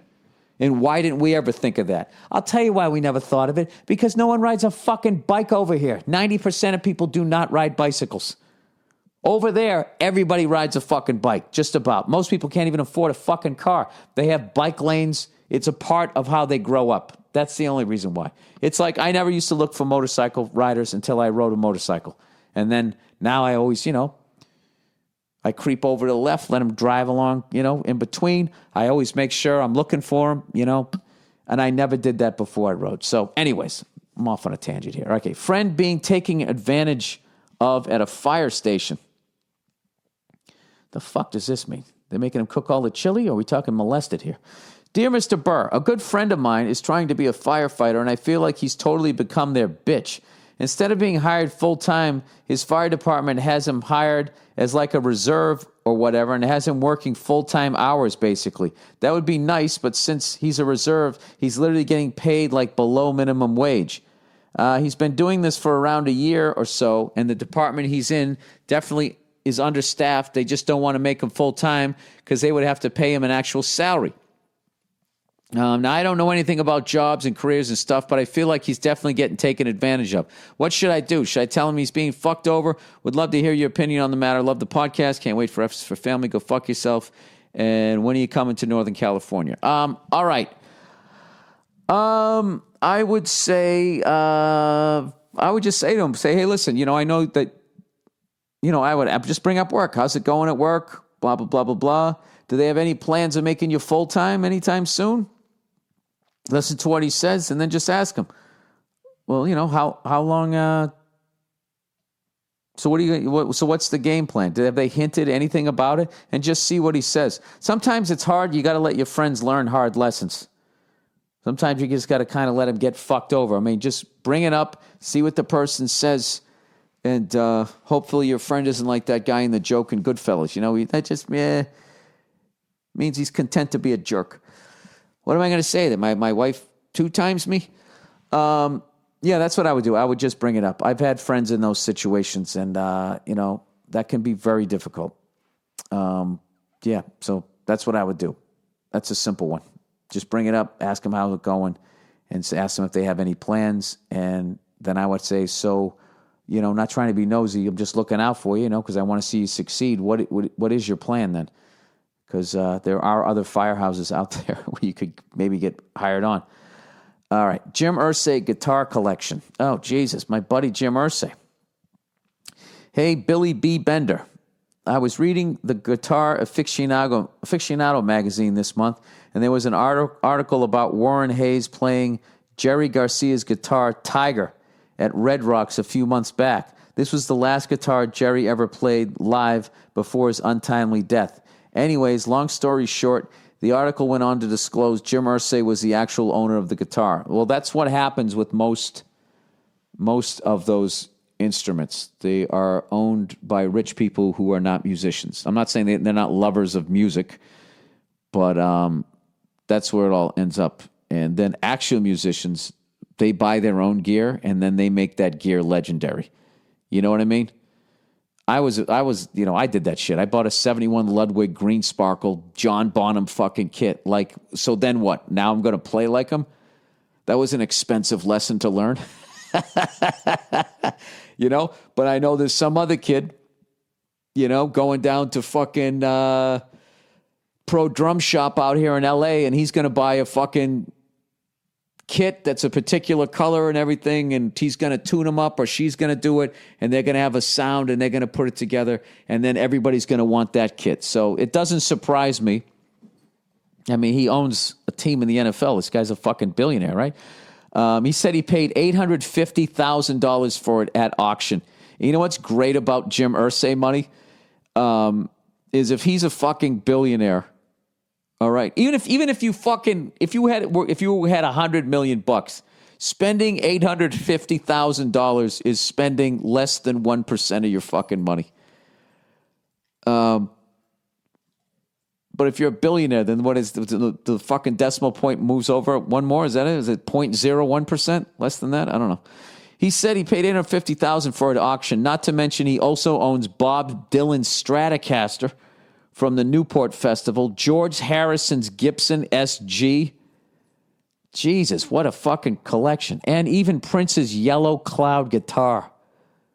Although I appreciate someone preserving musical history like he has, as a longtime guitarist and Patriots fan, I say fuck him for not allowing these guitars to be in the hands of musicians. What are your thoughts? I separate Jim Irsay, the football owner. When you start talking about his guitar collection, then he's just a regular person to me. You know what I mean? So he's just a rich guy, that he's a music lover, and I don't think they should necessarily be in the hands of musicians because I think that you should be influenced by great artists, not go out and try to do what they already did. I think the fact that you as a musician will go out, if I was a musician, my goal would be I would want my guitar to be famous too. Like how Stevie Ray Vaughan's, or John Bonham's Vista-like kit became famous. Like none of those things were famous. No one knew what they looked like until they got into the hands of those unbelievable artists. So I think that the fact that they go for all that money and they end up in rich people's hands is just a testament to the greatness of the musician and how music affects people. Even a guy who's a fucking NFL owner, the fact that he's into the Dead, he's into George Harrison, he's into Prince, he's into Bob Dylan. I mean, you can't fuck with any of those influences. The guy's got good taste in music, But there's no magic in those guitars, though. I mean, I could literally have Bonham's kit, and I'm going to sound like a comedian playing drums, and you guys are all going to be like, "Hey, can you fucking knock it off?" You know what I mean? So I don't think that I think that they're just like pieces of history now. I think like if you have like fucking Napoleon's sword, I don't think that. Oh, well, that should be in some other fucking dictator's hands, chopping somebody's fucking head off. I mean, I don't think so. I just think that if you're into that type of shit, which I totally am, I'm completely into memorabilia, but I refuse to buy any because so much of it is fake. And also, I just have enough shit in my fucking house. I don't need any more shit in my house. And I don't want my fucking house to look like a fucking Hard Rock Cafe. You know what I mean? Where I got fucking Jim Morrison's fucking MeUndies on the wall. Framed, you know, and there'll probably some guy, it's probably, I have a better chance of being Jim Irsay's fucking MeUndies than Jim Morrison. So, yeah, I don't begrudge him. And I think that's fucking awesome that he has it because, well, I guess then that's why musicians should maybe, I don't know. There is something cool to touch the thing. Like if you could ever like just hold that Jimmy Page double-necked SG that he played Stairway to Heaven on, if you could just fucking hold that thing and just feel like I think you just start whispering when you had it, like, oh my God, he looked at John Bonham and would give him the nod when he was coming out of the solo, you know? Okay, that was probably creepy. Listen to me fucking whisper. I would be like that around that shit. But, hey, man, if you got the fucking money, you know, they can have it. So there you go, man. Go make your guitar fucking legendary and then see how much Jim Irsay will pay for yours. You know, but then again, you'd have to be dead. Well, Bob Dylan's not dead when you give it up for auction. My dog right now is sitting just to the left of my computer. She's staring intensely at me. She's been fed, she's been out, and everything like that. And all that says is she wants to be let up on the couch. And you know what? I can't do it. I'm going to turn it around. I'm too weak. I can't resist. She's too fucking adorable. Why is your head shaped like a fucking muscular light bulb?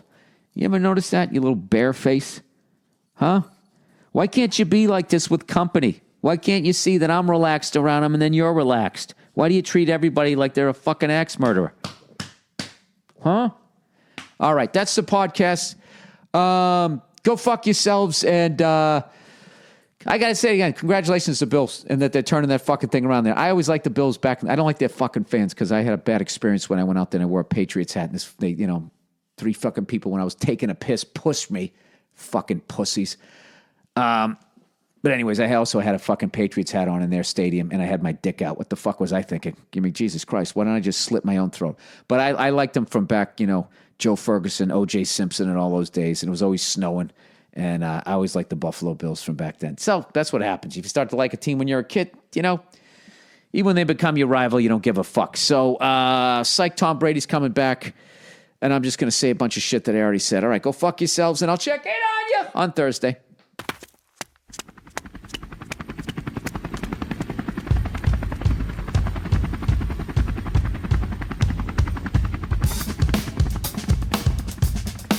What's up, everybody, and welcome back to the Anything Better podcast show, NFL edition for week number 5.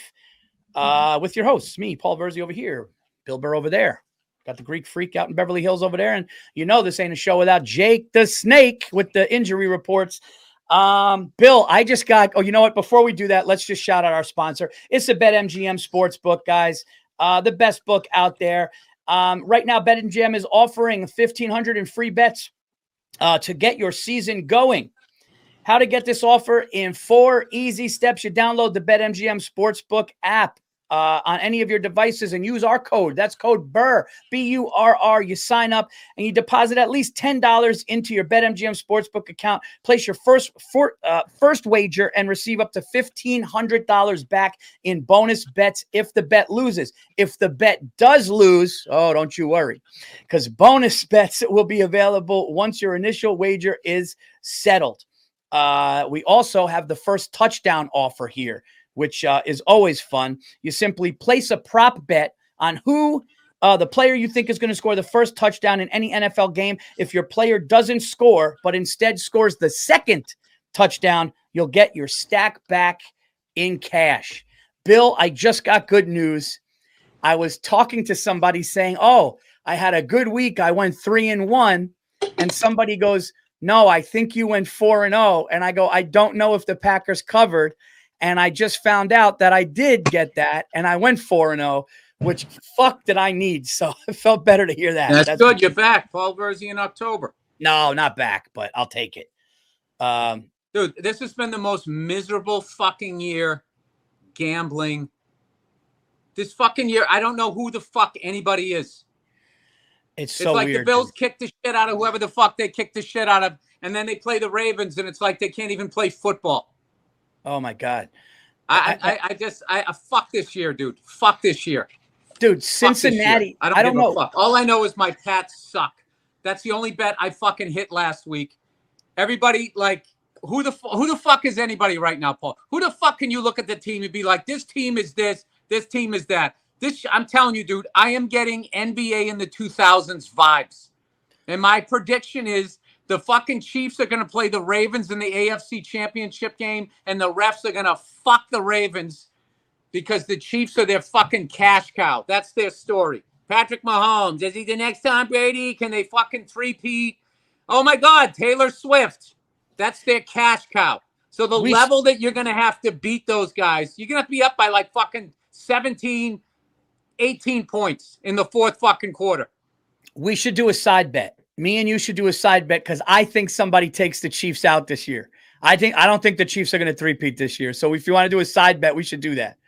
What is giving you that indication, Paul? It's like the level of fucking holding that those fucking guys do is just, it's fucking insane. On both sides of the ball, on both sides of the fucking line, and the refs are just standing there. Yeah, no, I mean, listen, there's definitely favoritism, but I think a team's going to just. They're literally like, he goes like this to huddle up. He does this stupid thing, and they fucking zoom in on his fucking hand. It's a fucking movie, dude. It's a fucking, what am I watching?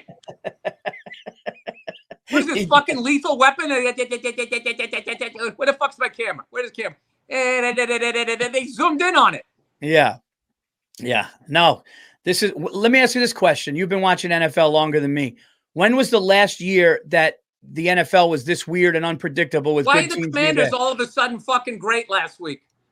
Dude, 2 and weeks in a this row. Week I'm supposed to be like, oh, they fucking turned it around. And now the Ravens kicked the shit out of the Bills. And I'm supposed to say, oh, that's who the fucking Ravens are. They're going to lose this week to the Bengals. Listen, Paul, every year I fucking lose to the book like most people, but not like this year. This year is just like, it's like every team is fucking bipolar. Yeah. No, it's weird. I'm over it, dude. I don't give a fuck. I just picked 4 fucking teams that I don't give a shit. I'm like a housewife at this point. Speaking of that, you go first. All right. I'm going to take the Pats -1 playing the Dolphins. They're a chicken without a fucking head. They don't have a quarterback. And I feel like we have a good coach. We played good enough in the first 2 games that we can beat a team that's as banged up as the Dolphins are. Pats -1. Now watch, we'll lose by 40. And next week we'll win by 40. I'm going to take, I like that. I think that unfortunately the Dolphins season is horribly because of that injury. I hope that Tua guy's going to be all right, man. I know, man. It's a fucking young kid. He's got his whole career ahead of him. I'm going to take Aaron Rodgers and the New York Jets getting 2.5. Everybody thinks the Vikings this and that. And I keep saying Sam Darnold's going to lose, and he hasn't yet.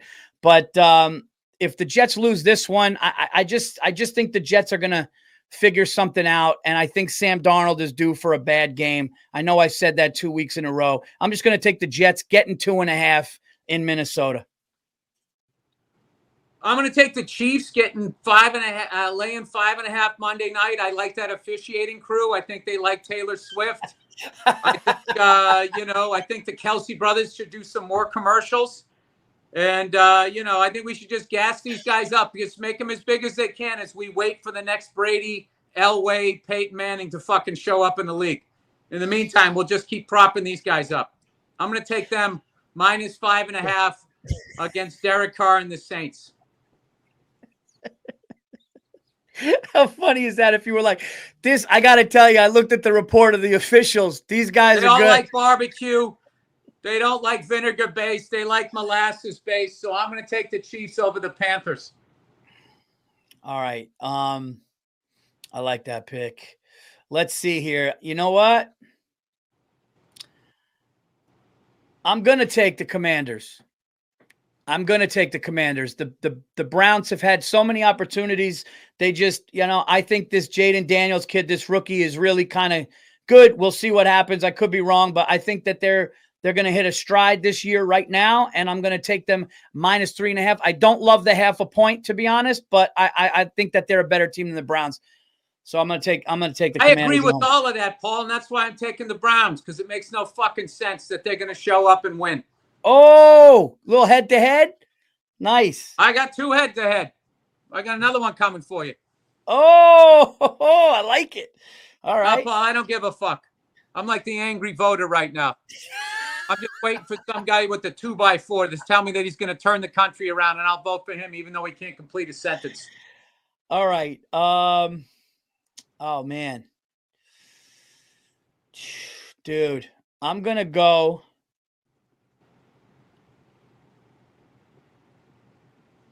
I'm going to take the Packers again.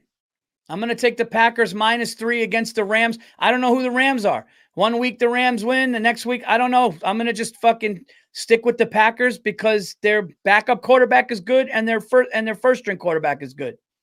-3. Is Love playing? Jake the Snake. Oh, yeah, Jake. We need a little Jake the Snake appearance. Hey, there he is. Hey, how you doing? Snake here for the ladies. What do we got? Jordan Love is expected to play this week. Yeah, because he's back. He was back last week. They're limiting him in practice, but he's gonna play again. So you like him against Vince Ferragamo? Yeah, I do. Matt Stafford, yeah.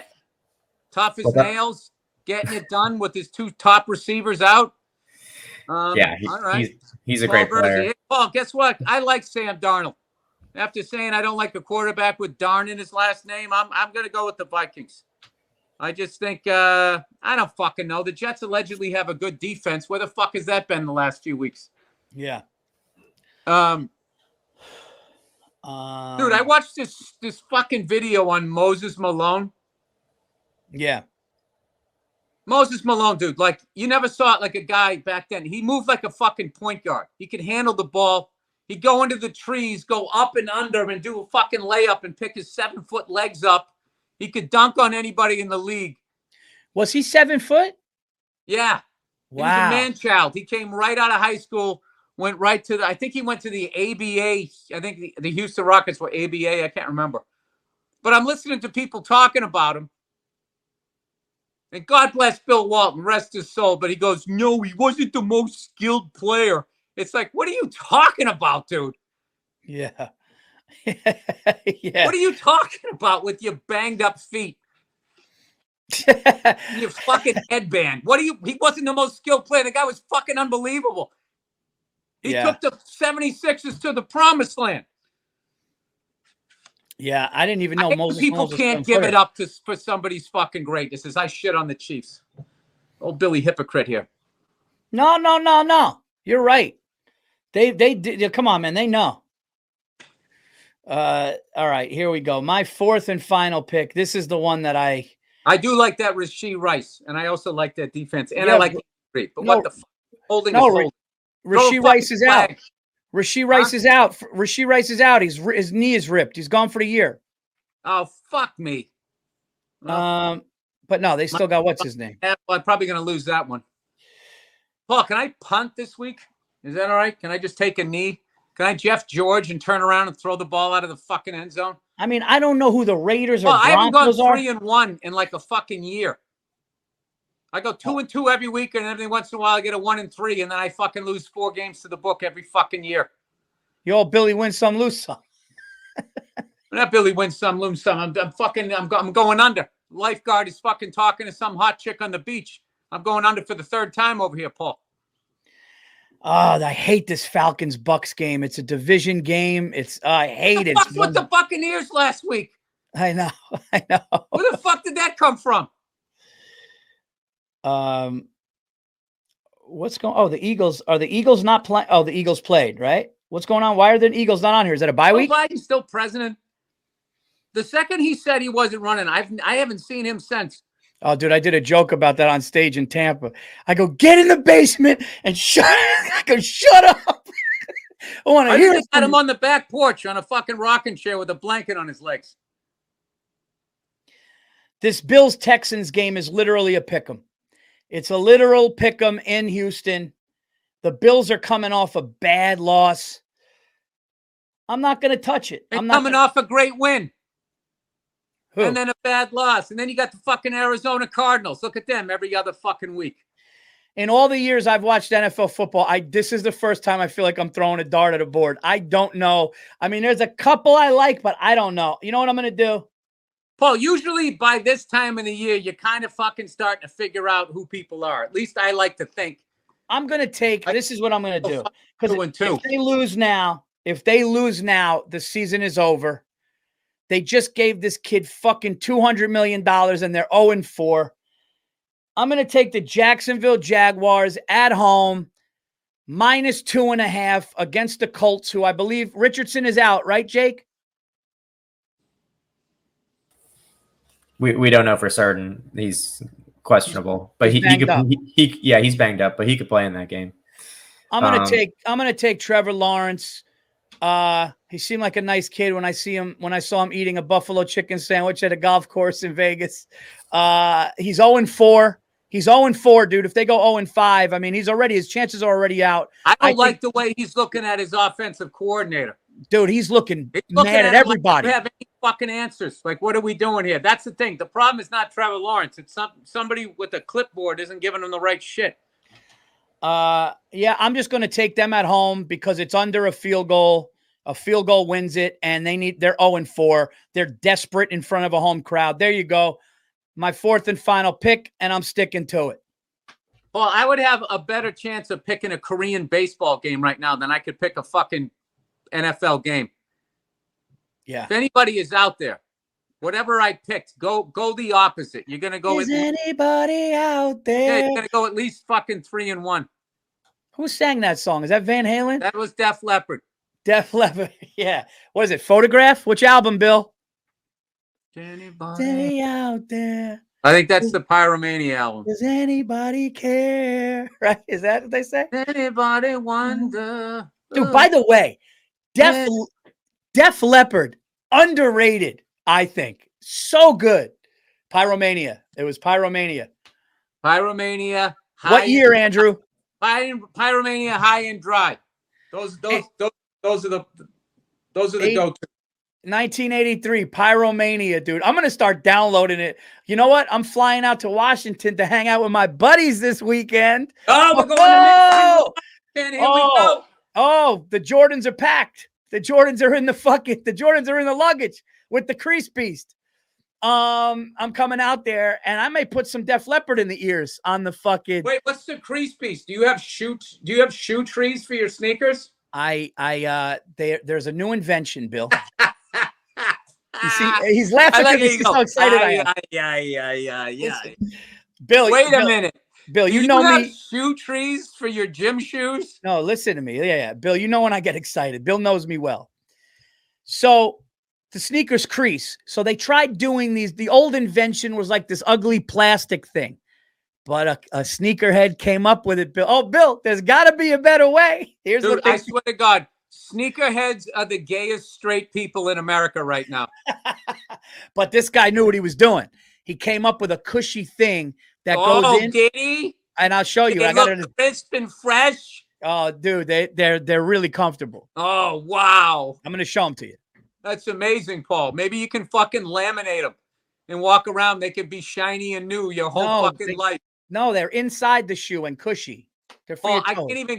I can't even. There isn't anything more fucking boring than listening to two sneakerheads talking about which Jordans they like the best, and they're always like 50-year-old guys. Yeah, I don't like that. The cement with the flying Jordan guy in teal. Over, dude. I got a matching bathrobe You like chicks with their fucking shoes in the closet. They're sneakers. No. Listen, Look at I'm not these. like that. Look at I'm these, not. Paul. Look at these fucking things. Worn. Jordan 1s. Those are classics. Yeah, smokes. I didn't fucking walk around and put fucking shoe trees. What's a shoe tree?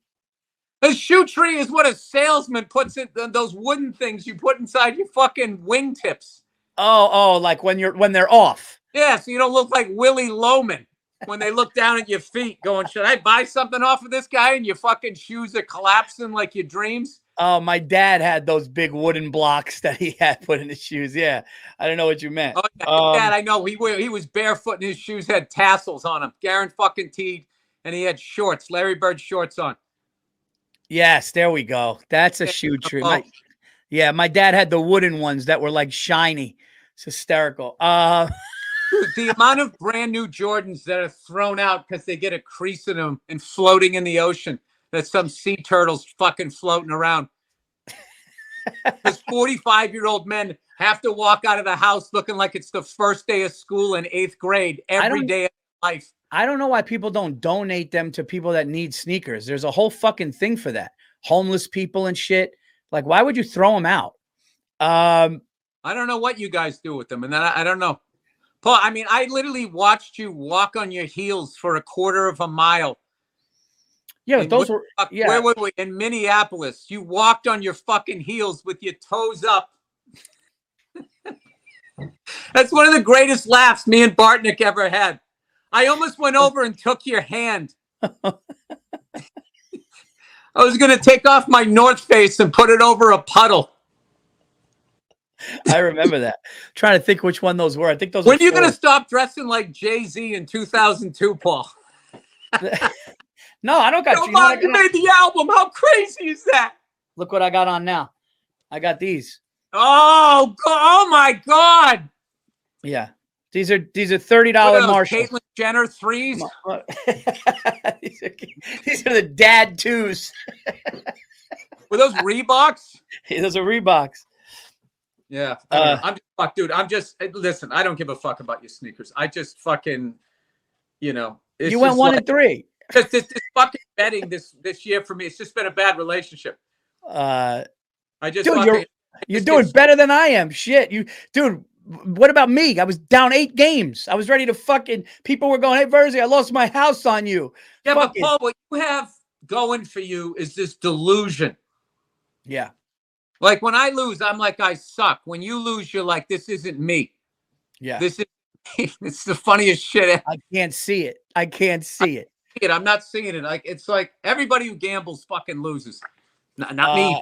But dude, you're on your Paul. The only thing I have going for me this fucking season is watching you four-peat.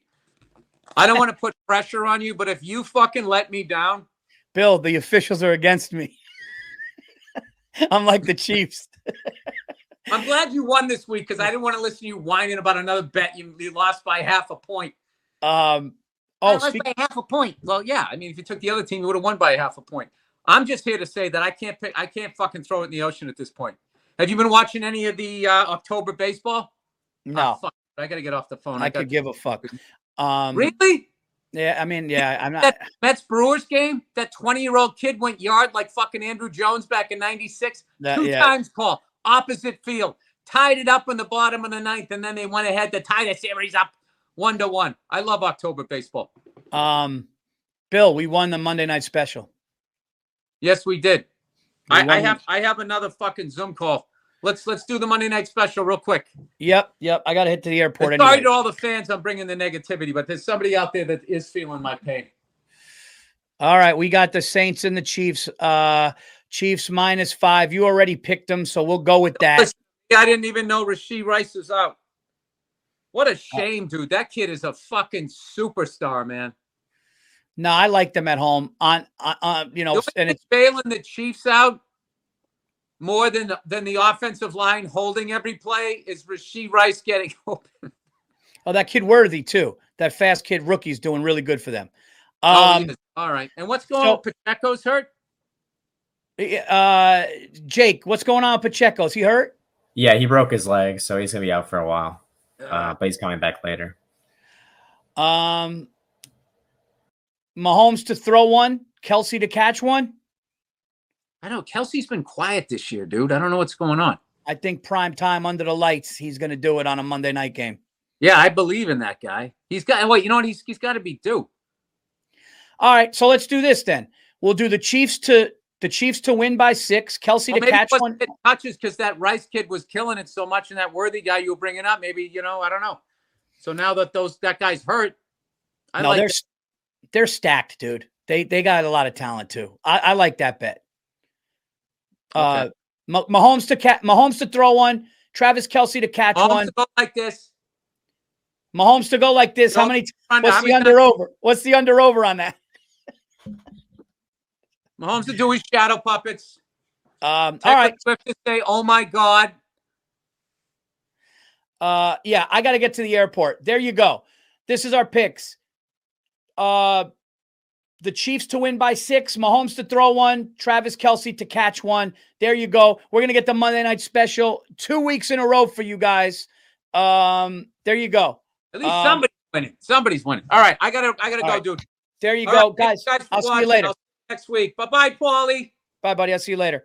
Bye. All right, guys, you know what to do too. All you guys have to do is go to the BetMGM app. Of course, please bet responsibly. Okay, you can put in, here's what you do. They got an offer going on for you, just like I said at the top of the show.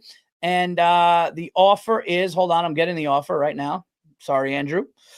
You don't have to edit this out. They know.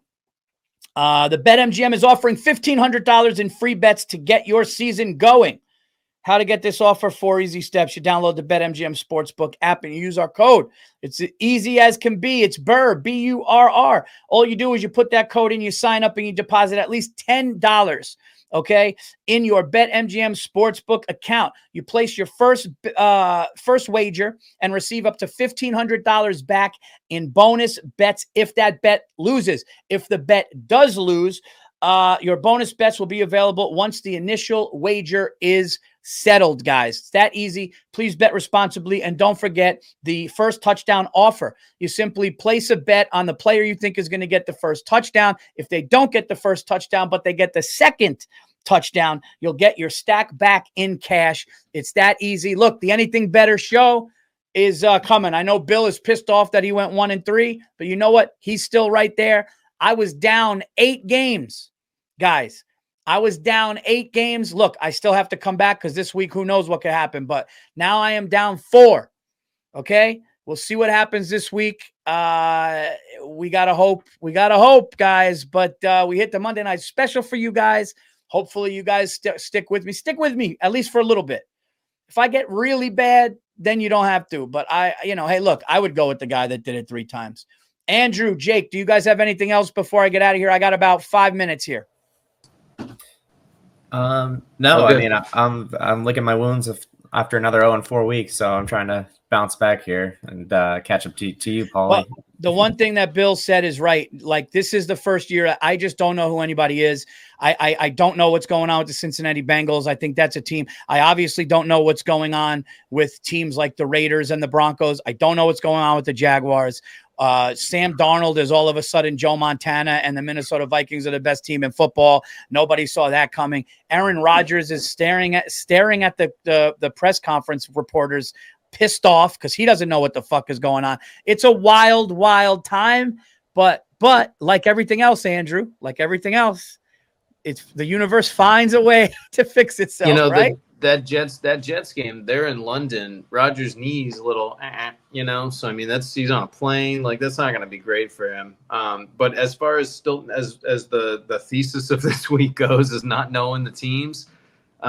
If you bet against the public so far this year, you're anywhere between, it depends on where you are, where you're booking, but probably anywhere between 65-75%.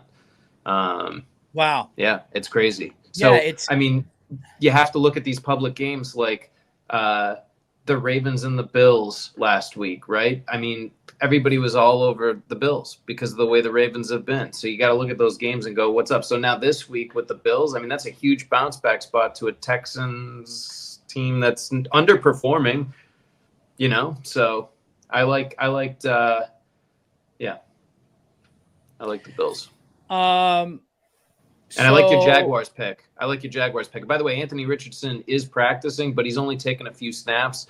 The rumor is that it's going to end up being Flacco. So we'll see. I mean, you never know the last time. Yeah, I mean, you never know. Flacco could come in, and I mean, God forbid, but I just feel like, it's a good pick. Look, I feel like, to review my picks real quick, I feel like Jaden Daniels as real. Yeah, we got our picks here. Here we go. Yeah. So I got the Jets. Like I said, and Aaron Rodgers' leg is going to be in a fucking thermal chamber on that airplane. I'm not worried about that. I think that the Commanders, dude, Jaden Daniels figured something out. And you know what? In week 2 against the Giants, I saw him starting to turn a corner. And even though they won the game, they did not look good. The Giants could have won that game. And since that game, he's really been good, and he's starting to get chemistry. So, again, I don't like the half a point, but I do like them. The Jaguars have to win. I mean, you have to win. And listen, the Packers have been the Packers and the Lions are the two. I think the Packers and the Lions are the two teams in the NFC. No disrespect to the 49ers and no disrespect to even the Vikings, but I don't think it's going to be sustained. And I think that I think the Packers, Packers showing a young quarterback can do it too. So I think the Vikings can beat any of those teams. They've shown that they can. But as far as the Niners go, I heard this morning. Shout out to Sean Green, Sports Gambling Podcast. He was saying that he had heard that this potentially could be the last season for McCaffrey because this injury did not the treatment, which is fairly widely reported in Germany, that he didn't take because they didn't come out and say there was any real good news. And as far as anybody who's looking at the screen, you see like Jake and mine pick. Like Jake's only got one pick in, and then mine, because I am filling this out, I just kind of put in some soft picks, and then before the Thursday night game, I send it off to these guys. So yeah, Jake's with you on the Packers game there. I kind of like that too. The Rams are just a lot of injuries, not a lot of consistency. I'm with you on Packers and Commanders, Paulie, so hopefully we split them. Ideally the Packers. Yeah. Punch you in, Jake?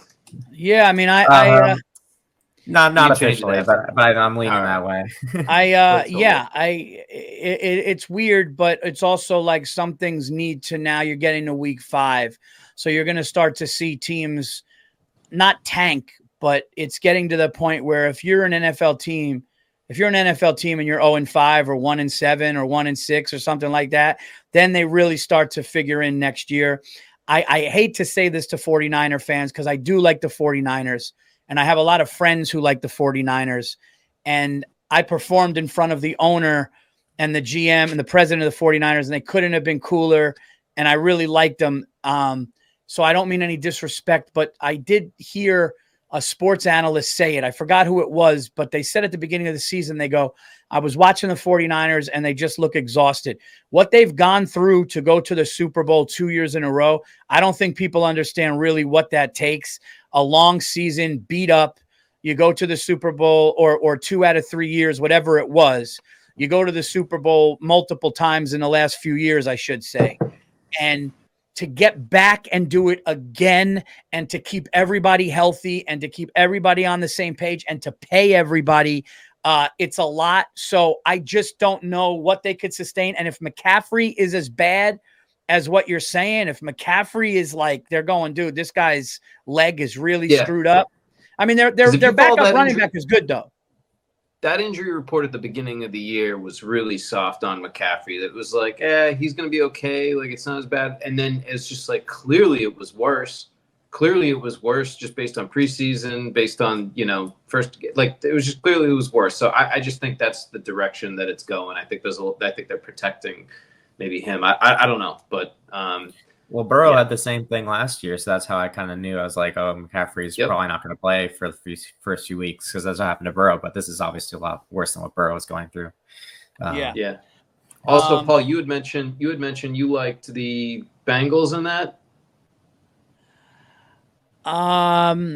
Do I? Let me see that game. I know you're not taking them. But no, you said you liked the Bengals. That was Bill. Bill took them. Oh, all right. Bill took. I do kind of like the Bengals in that spot. kind of do like them in that spot. I don't know why. I mean, dude, their back is against the wall. I mean, look, this is like you're playing for your life at home. I mean, you're playing for your life at home. You can't. If they lose that game, they're 1-5. If they lose that game, the Ravens corners are trash, and that's literally what the Bengals have. Is they've got T. Higgins, they got Jamar Chase.